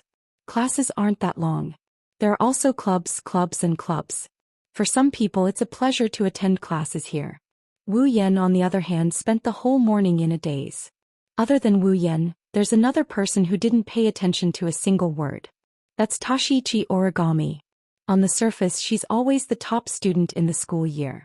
She's an all-rounder in sports and got full marks in looks. She's the best of the best. But today, for the first time in her life, she's doing something that didn't invade her mind. That's because this morning she placed all of her attention on Wu Yan, who is sitting beside her. Like he's worried that Wu Yan might go on a rampage and hurt someone. Being stared at for an entire morning, Wu Yan's heart twitched and his whole body felt weird. It's not that he doesn't like being stared at by pretty girls, it's just that Tabichi Origami's stare at him, if there's even the slightest bit of emotion in it, even if it's just killing intent, it's fine. But she just stared at him with an emotionless expression for an entire morning. Who would be able to remain calm under that kind of mechanical gaze? After class, Shiori tidied up her textbooks and her desk before looking at Wu Yan. "Shido, let's go to the family dining room. Kodori should be waiting there." Wu Yan was about to nod when Tashichi Origami suddenly stood up. Wu Yan froze. Tashichi Origami walked up to Wu Yan and stared at Wu Yan's face. Wu Yan's scalp went numb. He wanted to cry, but no tears came out. "Sis, you've been staring at me for the entire morning. Haven't you had enough? I'm not handsome at all. I only gained a little bit after becoming a true ancestor. Do you have to stare at me so hard?" Perhaps Tashiichi Origami heard Wu Yan's complaints. She slowly opened her mouth and said expressionlessly to Wu Yan. Why are you here? Wu Yan laughed dryly. Although I could guess that you would definitely ask me this question, why don't you look surprised at all? On the other side, Shiori scratched her face, hesitated for a moment and raised her hand. Do you know each other? Tabichi Origami turned around to look at Shiori. Wu Yan could see Tabichi Origami looking at Shiori with a blank expression. However, he could see the flirtatious look in her blue eyes. Under the gaze of Tabichi Origami, Shiori felt goosebumps. She unconsciously shrank her body and muttered in her heart, "Does this super genius know me? But I don't remember seeing her before." This question is a mystery even in the original work, so of course, no one can give Shiori an answer here. Wu Yan, on the other hand, saw how Tabichi Origami treated the two of them differently. How could he not know that his guess is a fact? His heart felt like it got trampled by thousands of grass mud horses. He's in a state of utter embarrassment. Shiori was a good girl. He didn't expect her to turn into a Yuri girl. Embarrassed, Wu Yan turned his head to look at Shiori. Instantly, a strong sense of worship rose in his heart. At this moment, his admiration for Shiori is like the yellow river, endless and unending. As the main character of the story, he's still able to flirt with girls even though he's a girl. That's a level worth worshipping. Wu Yan's admiration for Shiori aside, Shiori is a bit afraid of Tabichi Origami. He quickly said to Tabichi Origami, Tabichi-sen, we still have a date to attend to, so. Itsuka Shiori. Tabichi Origami said calmly, interrupting Shiori's speech. You better not get too close to him, it won't do you any good. Shiori hesitated. She weakly said under Tashiichi Origami's threatening gaze. But Shido is my older brother. Tabichi Origami narrowed her eyes. Of course she wouldn't doubt Shiori's words. However, she would rather die than believe that an elf is Shiori's older brother. Even if Wu Yan doesn't have any elven energy waves on him, she still saw the scene of Wu Yan descending with a spacequake. Tashiichi Origami's first thought was that Wu Yan did something to Shiori. This kind of thing was definitely possible for the elves with their strange abilities. What did you do to Shiori? Wu Yan's mouth twitched. If I said I didn't, would you believe me? Tashiichi Origami didn't say anything. She just stared at Wu Yan. Shiori wanted to say something when she saw the tension between Tabichi Origami and Wu Yan. But an ear-piercing siren blared in midair. It reverberated through the entire Tobarai-zen High School and even the entire Tengong City. Warning signs of a spacequake have been detected in this area. Please head to the nearest shelter as soon as possible. This is not a training exercise. This is not a training exercise. This is a real warning. All residents in the area, please head to the nearest shelter as soon as possible. All residents in the area, please head to the nearest shelter as soon as possible. I repeat, warning signs of a spacequake detected in this area. It's here. The space-time alarm went off and everyone's expression changed. Shiori turned pale with fright while Wu Yan and Tabichi Origami straightened their faces. Tashiichi Origami glanced at Wu Yan again before walking out of the classroom. Shiori was shocked. She raised her hand and yelled. Tashiichi Origami, you can't run around like that. You have to go to a shelter. Unfortunately, Tashiichi Origami would listen to anything Shiori says under normal circumstances. However, when it comes to elves, even Shiori can't persuade Tashiichi Origami. Unless Tashiichi Origami's parents who died under the elves' power come back to life, no one can persuade her otherwise. In the original work, the main character, Itsuka Shido, had to use his life to protect Teruchi Origami. Teruchi Origami had to compromise once. From this, it could be seen how much Teruchi Origami hated the elves. Shido. Shiori looked at Wu Yan helplessly as Tabichi Origami walked out of the classroom. Wu Yan said, Shiori, let's go take shelter. Shiori nodded. There was a hint of worry in her eyes. I wonder if Kotori went to a shelter. Before Wu Yan could stop her, Shiori took out her phone from her pocket. She searched for Kotori's GPS. Shiori gasped in shock. Kotori, why is Kotori in front of the cafeteria? Shiori recalled what Kotori said to her in the morning and her face paled a little. Is Kotori really waiting for us there? Calm down. Wu Yan patted her shoulder. Go to a shelter, leave Kotori to me, but, don't worry. Chapter 417. On one of the streets of Tiangong City, a figure quickly flashed across the deserted street due to the arrival of the spacequake. His speed was extremely fast. If someone saw him from the side, he would only see an afterimage flashing in front of him. Then the afterimage would disappear at the corner of the street at the other end.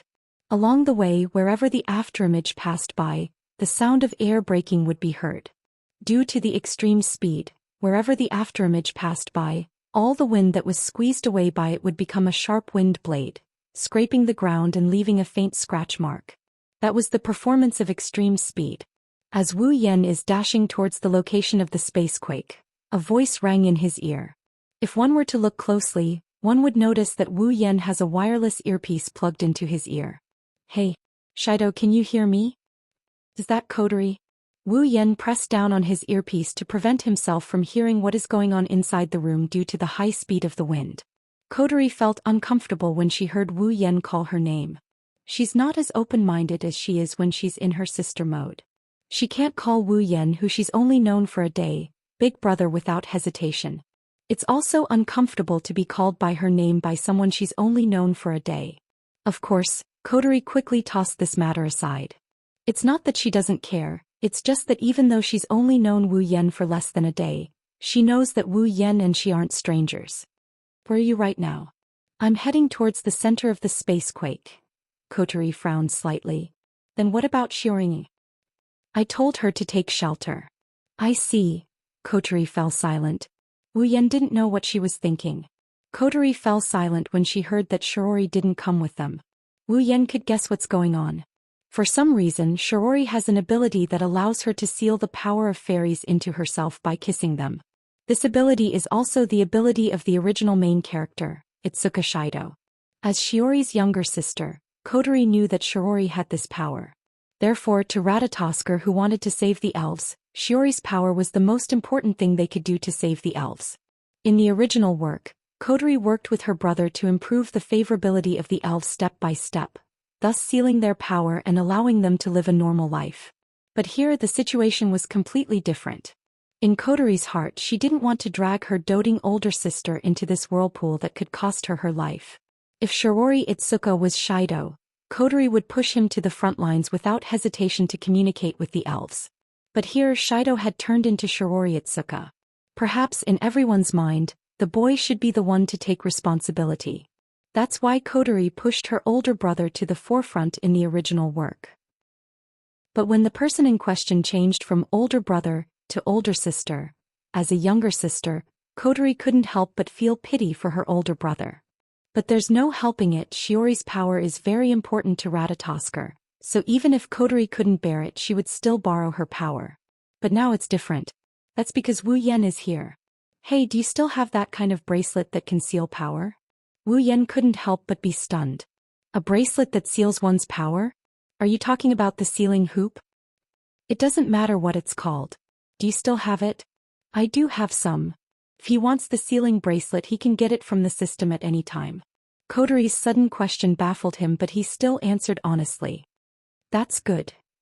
Coterie's expression relaxed. She smiled when she saw Wu Yan's current location reflected on the screen. She sucked on the jewel in her hand and she said in a serious tone. Listen up, Shirdao. Ratatosker will assist you from now on. Your mission is to use the sealing ring to seal the power of the descending elf. But what do you mean by, huh? Coterie yelled. Answer yes. Yes. Wu Yan sighed and put down his hand from his ear. He didn't know whether to laugh or cry. Great, I'm going to be the main character of this world. It's a pity that my props, which were about to break through 1,000,000 with great difficulty, are going to shrink again this time. Wu Yan dodged another corner and he dashed towards the location of the spacequake. His smooth movements and shocking speed made the people in Fraxinus feel dizzy watching him on the big screen. Suddenly, a terrifying space-time wave appeared in front of Wu Yan. The wind around him became heavier. At the same time, a black light flashed in front of him. Beep. Spatial tremors have been detected around the user. Beep. User has entered the effective detection range of Spacequake. Would you like to materialize Spacequake? The system notification rang in Wu Yan's mind. Wu Yan's serious expression turned into joy. He said yes in his mind. Beep. Spacequake materialization has begun. Materializing. Almost at the same time that the system prompt rang out, the space before him trembled and a huge black sphere abruptly swelled up from the street in front of him. Logically speaking, when the spacequake phenomenon occurred, wherever the huge black sphere passed by, everything would be shaken into ruins. However, the spacequake this time was a little different. The black sphere expanded, but everything that it came into contact with, including those that should have been turned into ruins, was actually standing in the black sphere, unscathed as if nothing had happened. In Fraxinus, all the members of Ratatoskr, including Kotari, were stunned as they looked at the big screen. What's going on? Why didn't the spacequake destroy the environment?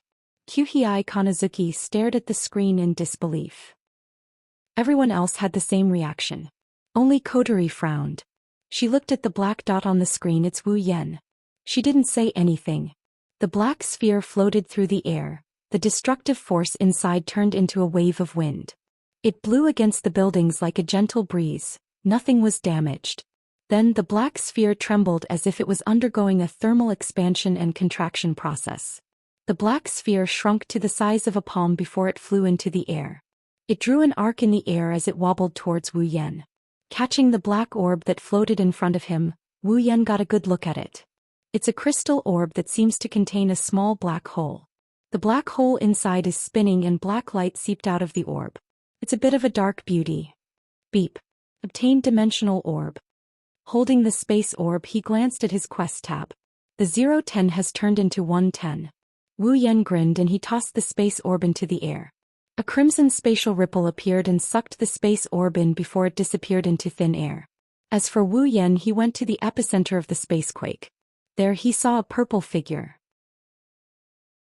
Chapter 418. Her long purple hair is tied up by a pair of purple crystal hair ornaments that look like butterflies. Her purple hair flutters down her back like a splash of water. It's a stunning sight to behold. She was wearing armor that looked like a ceremonial dress. Her skirt was made of pink silk. There was a pink feather on her chest, neck, and between her ribs. Not only did it give her a heroic spirit, it also gave her a beautiful appearance. A golden throne stood beside her. Below the throne was a bottomless black hole. One could tell that the throne floated up from the black hole. Its owner was standing on top of the throne. At the top of the throne, there was a thorn-shaped giant sword. Specks of purple light wandered around his body. A pair of inconceivable purple crystal eyes were flashing with a unique light, as if he was trying to understand this world. Princess. Level 78. Wu Yan is speechless at the sight of the beautiful girl. Wu Yan has seen his fair share of beautiful girls in his life. Chuju, Mikoto Ikoros, Shokuhu Misaki, Astria, Flandrachan, Kinuhada Sayai, Frenda, Takitsubu Riku, Lulu, Feifei, all of them are cute and beautiful. None of them are inferior to the girl in front of him in terms of looks. But at this moment, it's as if she's the only one left in this world. Her beauty is so extreme that even Wu Yan couldn't help but admire her beauty. Night Sword God Toka, the elf with the codename Princess. She's the first female lead of the original novel and the first elf to appear. Of course, Night Sword God Toka doesn't have a name yet. In the original novel, the name Toka was given by Itsuka Shido. The surname Night Sword God Toka was given later on.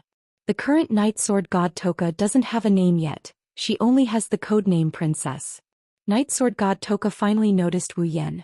Wu Yan's figure is reflected in her purple crystal eyes. Her eyes are filled with hostility. It's this hostility that woke Wu Yan up from the beautiful scene of Night Sword God Toka's arrival. At the same time, Night Sword God Toka made her first move. Night Sword God Toka leaped to the top of the throne. She pulled out the sharp greatsword from the throne and swung it. A purple sword wave pierced through the ground and headed for Wu Yan. Toka's sudden attack startled Wu Yan. He waved his hand and a samurai sword radiating an aura of vicissitudes of life emerged from the crimson spatial ripples. Wu Yan grasped the sword in his hand. Nyeton no Shana. When Wu Yan gripped Nyotono no Shana, the red lotus fire ignited on the blade. The dense red flames howled in the air, causing the surrounding air to heat up. Wu Yan did the same thing as Toka. He swung his sword with all his might. In an instant, a wave of fire gushed out from the nether temple Shana and ignited the ground to meet the violet sword wave. The two forces collided. Bang! The collision between the sword wave and the fire wave completely destroyed the surrounding ground. The buildings and the ground that were originally intact because of the spacequake could not escape the fate of destruction under this collision and turned into ruins. Night Sword God Toka was stunned. She tilted her head in confusion. In her limited memory, there was no memory of a human who could use an angel. Could it be that the opponent was also an elf? The so-called angel was actually a weapon used by elves. For example, the great sword in Night Sword God Toka's hand and the golden throne were her angels. Elves can summon their angels by using their own power. Clearly, when Wu Yan pulled out Nyedon no Shana from the gate of Babylon, Night Sword God Toka thought it was an elf using an angel. With that thought in mind, Yamatagami Toka didn't let go of his hostility towards Wu Yan. Instead, the hostility in his eyes intensified. He even looked a bit sad. Not just humans, even elves want to kill me? Night Sword God Toka raised her great sword and leaped into the air. Her body flashed in the air and she rushed towards Wu Yan at an incredible speed. Wu Yan's wine-red pupils shrunk and turned gold in an instant. His heart was heavy as he looked at Night Sword God Toka rushing towards him. The feedback from the system is clear. Night Sword God Toka is a level 78 being. Coupled with the power of an angel, Night Sword God Toka is comparable to Ikaros. Wu Yan, on the other hand, is only comparable to a beginner tier 8 being around level 70. Ikaros and Night Sword God Toka, who are extremely close to tier 9, there is no way he can compare to them. A moment of carelessness and defeat would not be surprising. However, when Night Sword God Toka arrived in front of him and pointed her greatsword at him, Wu Yan's instinctive warning from the sudden attack subsided almost instantly. Are you here to kill me too? When he said this, Night Blade God 10 Fragrance's face was filled with sorrow. His pair of amethyst-like eyes flashed with a heart-wrenching expression. He was clearly so helpless. Wu Yan fell into a daze when he saw this face. A faint silhouette that only Wu Yan can see appeared in his line of sight. She's much smaller than Night Sword God Toka, with brown shoulder-length hair and a pair of brown eyes. It's Mikoto herself. Mikoto appeared in Wu Yan's line of sight. Her face and eyes are also filled with sadness and helplessness. Then she slowly merged with Toka, who is pointing her greatsword at Wu Yan. Her face slowly overlapped with Toka's. At this moment, the two of them have the same expression. Wu Yan remembers the expression on Mikoto's face when she found out about her sisters for the first time. The flames on Nyedon Shana that was raised high in front of his chest in a defensive posture disappeared in an instant, revealing a silver blade. Then Wu Yan lowered his hand. Night Sword God Toka was stunned again. Seeing Wu Yan suddenly drop his defense, she was confused. Under Night Sword God Toka's confused gaze, Wu Yan sighed and slowly reached out his hand towards her face. Night Sword God Toka's eyes became alert. She pushed her greatsword forward and pressed it against Wu Yan's chest. But Wu Yan acted as if he didn't see or feel anything. He still reached his hand towards her face. Because he leaned forward, a wound appeared on his chest. Night Sword God Toka didn't know what to do. She reflexively pulled back her greatsword. She didn't have time to dodge Wu Yan's hand. Wu Yan's hand caressed her face. Night Sword God Toka was stunned. She felt the hand caressing her face. She couldn't react at all. Really? Wu Yan shook his head with a smile. He gently caressed Night Sword God Toka's face and said softly, "How can you show such a dirty expression? Don't you know that this expression makes people feel sorry for you?" Night Sword God Toka was stunned, speechless. The naive Night Sword God Toka didn't know how to react at this time. She only knew that the person in front of her suddenly became very gentle. That hand was also very warm. It warmed her heart. Chapter 419. In the command room of Fraxinus, everyone stared blankly at Wu Yan, who is caressing the princess' cheeks. They were all stupefied by what they saw on the screen. What kind of power is this? Kyuhei Kanazuki's jaw dropped as he stared at Wu Yan, who is caressing a fairy on their first meeting. His submissive heart is trembling. He didn't even need anyone's help. He raised princess favorability by more than 50%. Could it be that vampires don't just suck blood, they can also attract other fairies? The members looked at each other in dismay. They looked at the big screen and saw that the princess favorability bar was already half full. They were all speechless. "You're quite capable," Kotori bit the pearl in her hand and smiled delightfully. Kotori felt like a god had come to Ratatoskr this time. The god of strategy. It's not just Kotori, everyone has the same thought. These self-proclaimed love experts are looking at Wu Yan with respect and admiration. This was a true expert in seducing girls. Little did they know Wu Yan is just following his heart. He's just following his heart. He's not using any sort of strategy. Perhaps only this kind of heartfelt feeling could make a pure and kind-hearted elf like Nightblade God 10 Fragrance subconsciously feel warmth. Commander. Just when everyone is admiring Wu Yan, one of the members suddenly yelled out with a serious expression. What's wrong? Kotori asked calmly. It's not that she doesn't care about the situation, but she can guess why that member is so serious. She's on the move. In 1 minute we will arrive at the scene where, Princess, they are as fast as ever. Kotori is disappointed. With Wu Yan's godlike speed, if AST is any slower, Princess favorability bar might be full by now. Kotori overestimated Wu Yan. That kind of heartfelt feeling will only work once. At the very least, Wu Yan won't be able to raise the other half of her favorability in such a short amount of time. Saito, did you hear me? Kotori's voice woke Wu Yan up from his pity for Mikoto and Toka. His golden eyes turned back to wine red. Wu Yan doesn't want to fight anymore. However, Kotori's next words made Wu Yan realize that he made his decision too quickly. Shido will appear in front of you very soon. It should be coming for Princess. Wu Yan furrowed his brows, feeling a bit dissatisfied. This AST may be made up of some pretty good girls, but the higher-ups of AST aren't any good people. If he doesn't think of a way to deal with this, he's going to get harassed by them in the near future. Wu Yan isn't afraid. He's not a fairy, so he doesn't have a fairy reaction. Bestie can't do anything to him. However, Toka isn't the same. She hasn't sealed her powers yet. Unless she leaves this world, AST will hunt her down. Because of this, the Nightblade God 10 Incense showed such a sad expression. Wu Yan sighed and looked at the silent Toka. Hey, do you want to come with me? Toka flinched. She said blankly. Come with me. Okay. Where are we going? Wu Yan chuckled and he put down his hand that was licking Toka's cheek. He held her hand instead. Where you can stay. Where I can stay. Toka's expression changed. Ever since she got her memories, every time she came to this world she was hunted down by the natives of this world. She's been hunted down by the natives of this world. She's been hunted down by the natives of this world. She's been hunted down by the natives of this world. She's been hunted down by the natives of this world.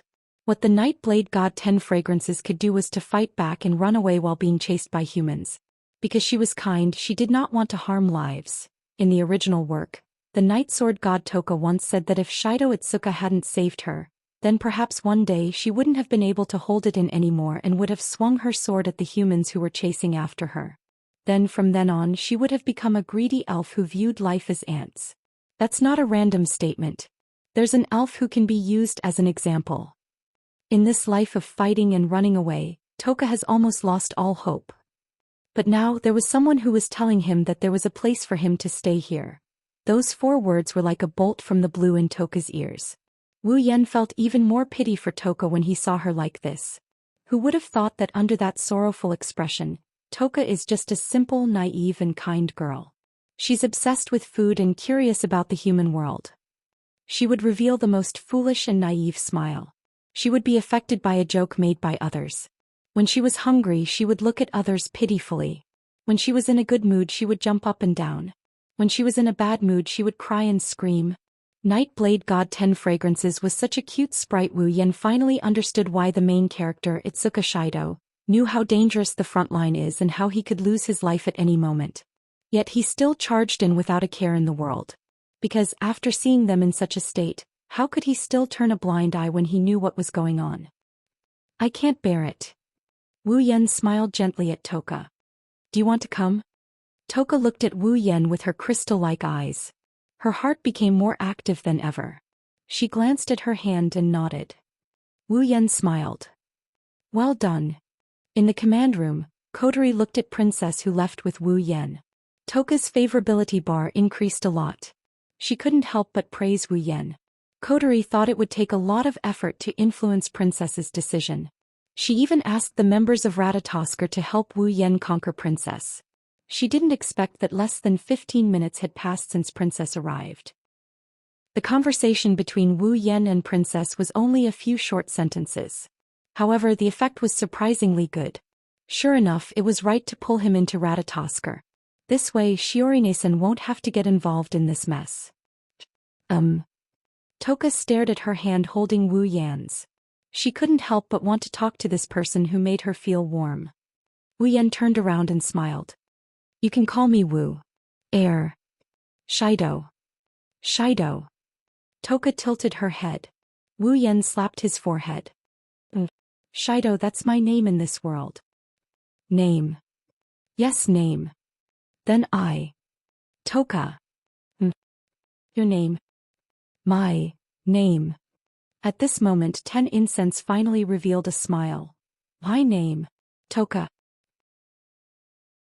Chapter 420. Shido, where is this place? Toka looked at the building before turning to Wu Yan. She asked Wu Yan in a confused manner. Is this the building Shido was talking about, the place where she can stay? This is my home. Shidao's home. 10 Fragrance's purple eyes brightened. She said excitedly, then does Shidao live here? Since it's my home, of course I live here. Wu Yan shook his head. Of course, this will be your home in the future. My home. Toka laughed happily.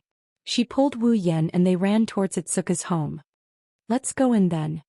Seeing this, Wu Yan helplessly allowed himself to be dragged into the house. However, looking at Toka who is pulling him towards the door with a smile on her face, Wu Yan couldn't help but smile back. Toka is no longer wearing her armor. Instead, she's wearing casual clothes. She's holding Wu Yan's hand and she's wearing a red bracelet. Wu Yan's white bracelet now has another white bracelet on his wrist. On the way back to Itsuka's house, Wu Yan exchanged for the sealing bracelet. He explained the effects of the sealing bracelet to Toka and asked her to put it on. Everyone on Fraxinus saw this. Many of them cursed out loud. Even Kotori scolded Wu Yan over the radio. They all thought Wu Yan's actions were stupid. Her favorability towards him wasn't full yet he made such a request. Did he think elves were easy to negotiate with? Who would seal their own power for no reason? However, just as the members of Ratatoskr were waiting for 10 Fragrance's favorability to drop, they were once again dumbfounded by what they saw. Toka put on the bracelet without hesitation. This was to be expected. Compared to her elven power, Toka cared more about her so-called shelter. The naive Toka didn't care about her elven power as much as others thought. Right now, 10 Fragrance's heart was filled with hope. She hoped that this person who brought her warmth would be able to save her from her life of being constantly hunted down and fighting. That's why when Wu Yan suggested using the sealing bracelet to seal her elven power to avoid being hunted down, Toka immediately agreed. Seeing how the princess was taken care of just like that, the bunch of Ratatoskr's followers couldn't help but go crazy. In the end, they never thought it would end up like this. How could the love experts who were eager to show off their skills not go berserk?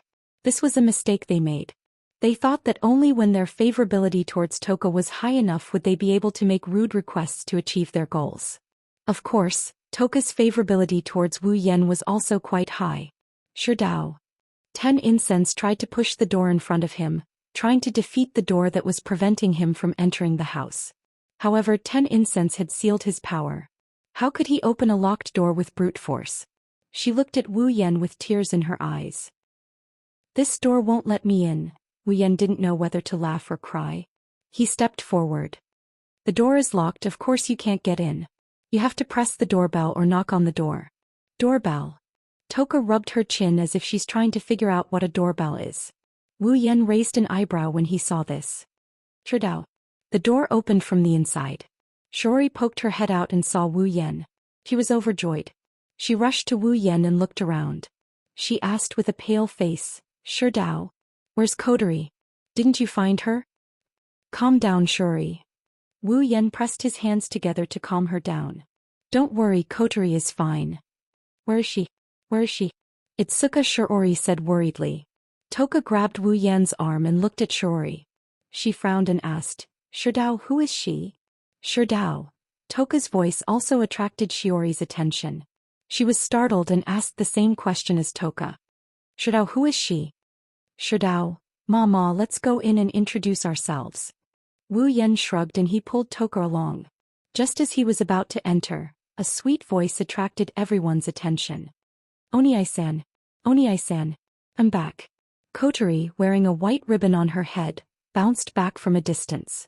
She waved at them as she walked as if she had just returned from a trip. She looked very relaxed. Kotori. Shirori exclaimed in surprise.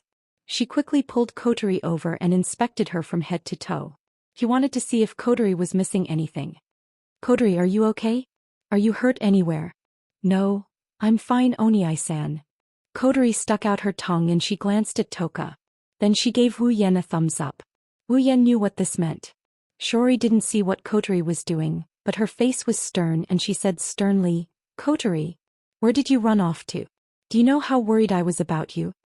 I'm sorry, Oni-san. Kotori lowered her head. I was hiding in a shelter. I was tired and fell asleep. That's why I came back so late. You went to a shelter? Shirori frowned.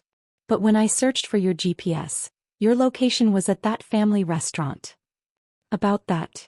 Kotori looked up and said embarrassedly, I was a little scared when I heard the spacequake alarm. I lost my phone. Hearing this, Shirori let out a sigh of relief. If that's the case, then I can't blame you. Fortunately, you went to take refuge.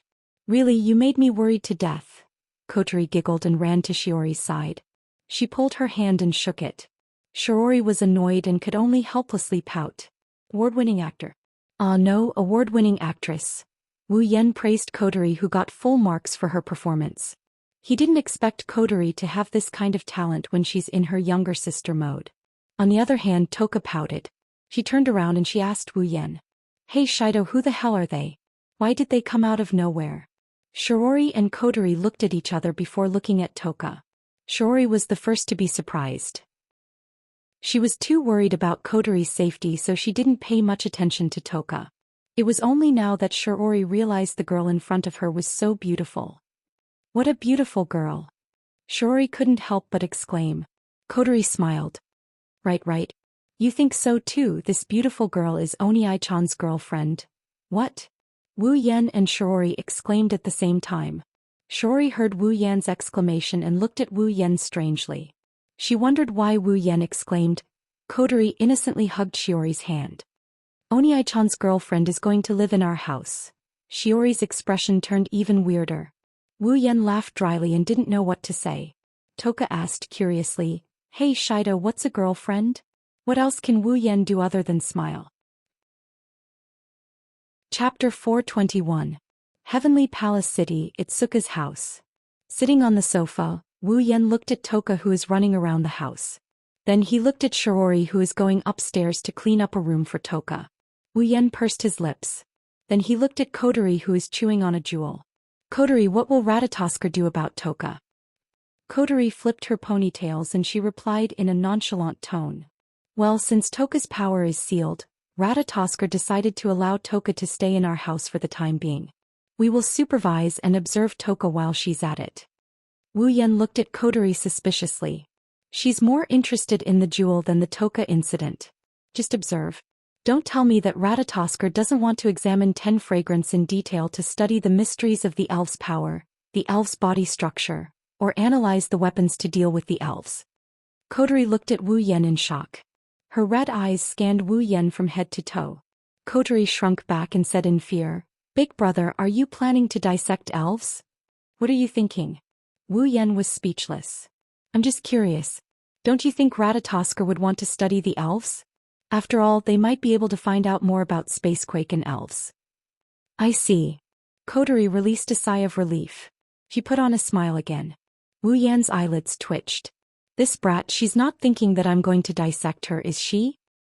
Actually, in the beginning, there were people who wanted to capture an elf alive and conduct research on it. But such a method went against the main purpose of Ratatoskr, so such a proposal was rejected. Wu Yan scratched his face. He didn't think much of it. An organization like this is bound to have a dark side. Ratatoskr's goal is good, but there's no guarantee that no one in the organization is plotting against the elves. In the face of ambition, the mission is nothing but something that can be changed at any time. However, Ratatoskr doesn't have such a thing. Wu Yan doesn't care about that. He just wants Toka to be treated like a tool. Saido. What is this? Zhou Xian's voice made the man and woman sitting on the sofa turn their heads to look. The scene they saw when they turned their heads immediately scared them out of their wits. He didn't know when Towa had run into the kitchen. She was holding a bottle of something in her hand. She looked left and right, then she opened the bottle cap and slowly poured it into her mouth. Wu Yan and Kodori can clearly see the words detergent written on the bottle. Toka. You can't drink that. Wu Yan yelled when he saw the liquid going into Toka's mouth. He jumped up from the sofa and landed on Toka. Kodori jumped up from the sofa as she screamed at the top of her lungs. In the nick of time, Wu Yan grabbed Toka's hand before the liquid entered her mouth. He swung her hand and the detergent flew in a beautiful arc in the air and splashed all over the screaming Kodori. Kodori froze. Her red eyes stared at the detergent on her body. She confirmed that she was splashed before pursing her lips. 2 small teardrops hung from the corner of her eyes. She looked at Wu Yan and Toka with a bitter expression. Ahaha. Wu Yan laughed dryly and he averted his gaze. I didn't mean to. Shido, why didn't you let me eat it? Toka didn't realize what's going on, so she's not happy that Wu Yan stopped her from tasting the detergent. Idiot. Wu Yan glared at Toka. Not everything can be eaten. Can't it be eaten? Toka lowered her head regretfully. Wu Yan rubbed his forehead helplessly. Wu Yan looked around the kitchen and went to the fridge. He checked the ingredients and said to Toka, You're hungry, right? Wait a minute. Shido, what are you doing? 10 Fragrance asked curiously. 10 Fragrance, who had just begun to properly understand this world. Everything that others did was worth investigating. Kodori, who was cleaning herself, was surprised to see Wu Yan rummaging through the fridge. She hesitated for a bit before she guessed. Shido, are you trying to cook? Cook. Toka's eyes widened. Are the dishes edible? Wu Yan ignored Toka and glanced at Kodori, who was in disbelief. Do you need to be so surprised when I cook? But.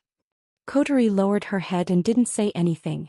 She wanted to ask, isn't it enough for a vampire to eat the food dangling in front of them? And he knows how to cook. Kodori forgot that she had breakfast with Wu Yan this morning. When Kodori raised her head, she was startled to see a pair of wine-red eyes staring straight at her. Although I don't know what you're thinking, why do I have an inexplicable feeling of displeasure? Wu Yan narrowed his eyes and said meaningfully. Kodori smiled embarrassedly and said, I'm going to change. Then she ran away. Sighing, Wu Yan ignored her and grabbed the kitchen knife beside him. He took out the ingredients from the fridge and handled them in a relaxed and smooth manner. He washed them with clean water before putting them into the pot one by one. Not long after, a special fragrance began to permeate the air above Wu He's house. The fragrance was very rich and had an extraordinary fragrance. The rich fragrance floated above the kitchen and the living room. Waves of unique smoke began to spread. It was exceptionally alluring. Toka stayed by Wu Yan's side. She watched as Wu Yan turned the ingredients in the fridge into delicious dishes. Her saliva started dripping out of her mouth. Her little nose twitched fiercely, inhaling all the fragrance into her stomach. A strong sense of hunger suddenly surged into her brain, causing her to subconsciously ask, Shidao, that can you give it to me? Wait a little longer, it's almost done. Wu Yan skillfully turned the pot and said without looking back. Toka could only look at the food in the pot with tears in her eyes. It smells so good. A clear voice came from the other side. Kodori came out of a door and looked at the kitchen. She cried out in surprise, It smells so good, it looks delicious. Toka tensed up and she stood in front of Wu Yan. She yelled at him. No way. I haven't eaten yet. Okay, wait at the table, there's food. It didn't take long for the table to be filled with dishes. Kodori, Toka, and Shirori, who were sitting at the table, couldn't help but exclaim at the same time. It was as if they could see stars shining above the dishes, making them exclaim at the same time. However, in the next second these exclamations turned into the sound of saliva being swallowed. Shido. Toka sucked in a mouthful of saliva. She, Kodori, and Shirori looked at Wu Yan. Wu Yan couldn't help but laugh. What are you waiting for? Eat. As soon as he finished speaking, 3 pairs of chopsticks began to fly across the dining table at an astonishing speed. After the first bite, the chopsticks moved even faster, leaving behind afterimages. The dishes on the table were reduced at a speed visible to the naked eye. Chapter 422. I'm so full. Toka, Kotori and Shiori sprawled on the messy dining table. They looked satisfied, pained and satisfied. They didn't expect Wu Yan's cooking to be this good. This was especially true for 10 fragrances. She had never eaten food from the human world before, yet she was able to eat food of this level. It was like heaven. Of course, the main reason was that 10 fragrances was a foodie. Looking at them like this, Wu Yan couldn't help but shake his head. He silently cursed himself for having no future ahead of him. After all, the dish just now was something he made in a hurry. Is that enough to satisfy him? If I were to bring out my true strength, wouldn't you all be willing to give your bodies to me? Oni-chan, why didn't you tell me that you're so good at cooking? Kotori turned around and said to Wu Yan. If I knew Oni-chan was so good at cooking, I wouldn't have wanted to eat the super deluxe children's meal. Wu Yan didn't say anything in response to Kotori's words, but Shiori was the first to express her dissatisfaction. Is your sister's cooking really that bad? Or? Kotori turned to Shiori, trying to please her. Oni-chan's cooking is too good, so Kotori thinks it's a pity. That's true. Shiori nodded and smiled. Shido, why don't you take care of our 3 meals? Toka and Kotori's eyes lit up at the same time. They quickly nodded their heads to show their support for Shiori. Wu Yan didn't know if he should laugh or cry at this. I say, there are so many girls in the house. How can you let a guy take care of the cooking? What does it matter? Kotori put her hands together and said coquettishly. Please, Oni-chan. If I don't get to eat Oni-chan's cooking, I will die of regret. Toka raised her hands and stared at Wu Yan with her big beautiful eyes. Wu Yan felt a bit embarrassed by her stare. Shido, I'm counting on you. Toka and Kotori's sweet voice made Wu Yan shiver. He felt refreshed and goosebumps. He said helplessly. I can take care of lunch and afternoon. I can also make supper at night. But don't expect me to cook in the morning. I can't get enough sleep. Seriously, how can a boy be so lazy? Shiori scolded. Wu Yan replied calmly. Please call it a surname. That means we can eat Shido's cooking in the afternoon and evening. 10 Fragrance was laughing so hard that her eyes couldn't be seen. She wanted to jump up and cheer, but her stomach was too full. She immediately fell down with a pained expression. Ahaha. Kotori and Shiori giggled. Wu Yan rolled his eyes at them. They didn't know what's going on. What they didn't know is that Wu Yan spent a lot of time feeding Toka until she's full. In the end, he almost couldn't keep up with Toka's eating speed. If Toka didn't slow down towards the end, Wu Yan probably wouldn't have been able to finish his meal. Okay, since Shido is the one who made the dinner, let me clean up the bowls. Shiori smiled and said, You 3 hurry up and get ready to shower. Kotori rolled her eyes and she looked at Wu Yan. Oni-an, you've been in the kitchen for so long. You must have a lot of oil on you. Go take a bath. Wu Yan subconsciously wanted to nod, but a bad premonition crept into his mind, causing him to freeze in the middle of nodding. Wu Yan recalled that in the original work, in order to train the main character's ability to deal with other fairies, the smiling sister in front of him didn't hold back on torturing her brother. For example, when Toka was taking a bath, she tricked him into coming in. Or when Toka was in the toilet, she asked him to change the light bulbs. Or she tricked him into taking a bath and then told Toka that there was no one inside. Strictly speaking, all of those things are benefits. However, the word perverted is always a knife. Perverted perverts come with perverts. Even if Toka's fairy power is sealed, once a girl gets shy, the power she can unleash is enough to break through the sky. Wu Yan didn't want to trade his immortality as a true ancestor for 2 slaps in the face. Kotori, go take a bath first. Wu Yan turned his head and smiled innocently. I'll go take a bath after you're done. Kotori shook her head without hesitation. You're the big brother. Of course you go first. But didn't you just get splashed with detergent? Wu Yan said casually. Detergent is very sticky. Don't you feel uncomfortable when it gets on your body? Kotori suddenly felt sticky after hearing Wu Yan's words. Her face lit up. Wu Yan struck while the iron was hot. I heard that if detergent gets on your hair and you don't wash it immediately, it will get knots the next day. Kotori couldn't sit still anymore. It's fine if she takes a bath first. She can still have Toka attack Wu Yan when she comes out. Then I'll go take a bath first. Coterie sprinted towards the bathroom. It seems like Coterie cared about Wu Yan's words. Every girl cares about their image. Coterie is no exception. Even if she's in commander mode, she's in little sister mode. Coterie, who ran towards the bathroom, didn't notice Wu Yan's sinister grin, as if he got what he wanted. In the bathroom, Coterie took off all her clothes and dived into the water. She breathed out contentedly. At this time, Coterie still had a white ribbon on her head. For some reason, Coterie always has a ribbon on her head. Wu Yan was curious. After all, Coterie with a black ribbon is in commander mode. She with a white ribbon is in little sister mode. If she doesn't have a ribbon, which mode is she in? It's still a mystery. Coterie stretched her petite but voluptuous body. She stared at the ceiling with her red eyes. After a while, she touched the red sealing bracelet on her wrist. No one knows what she's thinking. Coterie is the only one who knows about the origin of the sealing bracelet. Even Wu Yan, who has the right to exchange for the sealing bracelet, didn't know the origin of the sealing bracelet. Wu Yan tried asking Coterie about it, but every time, Coterie would just give him a perfunctory answer. When she was pushed too far, she would switch to the black ribbon and switch to commander mode. She would give Wu Yan a good scolding. In the end, Wu Yan would come in full force only to leave with his tail between his legs. However, there's one thing for sure. Coterie must have seen Wu Yan before this. Otherwise, Coterie wouldn't have acted so agitatedly in Fraxinus' command room.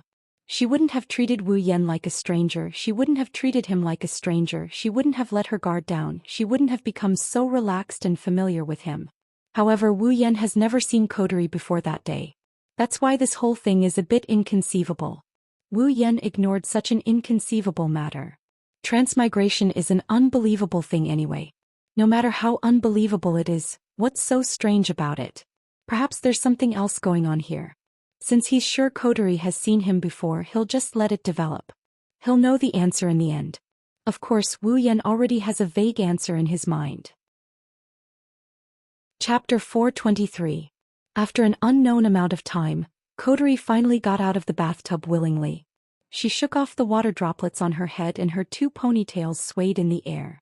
They looked like two rays of red light in the bright bathroom. Coterie pushed open the bathroom door and was about to go outside to put on her clothes. However, as soon as she pushed the door open, the scene that appeared before her caused her face to stiffen. She was dumbfounded. Coterie, you took a long time to take a bath. On the other side of the door, less than 20 centimeters in front of Coterie, stood a figure much taller than her. He leaned against the wall and greeted Coterie as if nothing had happened. Wu Yan scanned Coterie from top to bottom with his wine-red eyes.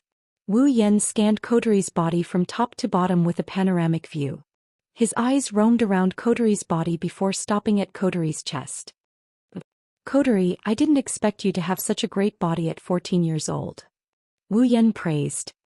He clicked his tongue in wonder as if he was appraising a rare treasure. However, anyone who knew about this scene would scold Wu Yan for being shameless. He came here to peep and commented so confidently. What else could he be if not shameless? Wu Yan's infuriating actions brought Coterie back to her senses. Coterie looked at Wu Yan, who kept looking at her body.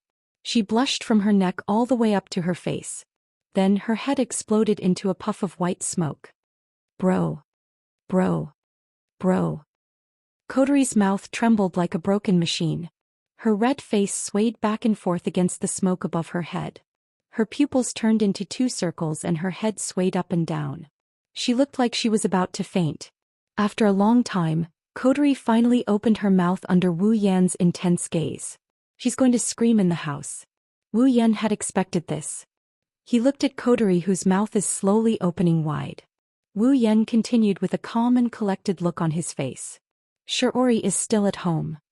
What he meant was, now that you're screaming, our sibling relationship will be suspected. After all, no brother would peek at his sister when she's bathing, except for certain perverts. Coterie swallowed back her scream. She almost choked to death. She looked at Wu Yan with tears in her eyes. Then she dove back into the bathtub at the speed of light and buried herself in the bathtub. Bro. You. How could you? Coterie looked at Wu Yan with shame and anger. She couldn't believe that Wu Yan would peek at her while she was bathing. Wu Yan didn't look ashamed at all. Instead, he walked towards Coterie. Coterie couldn't help but gasp. Bro. Don't. Don't come over. What's wrong with that? Wu Yan grinned. You don't know which brat will take advantage of you in the future. You might as well take advantage of me. Wu Yan glanced at Kotori's body and he praised her. Kotori's body isn't as good as most people's, in fact, it's not as good as most people's. But no matter what, Kotori is only 14 years old. At this age, her figure is much better than the 14-year-old Mikoto and the 16-year-old Hinajuku.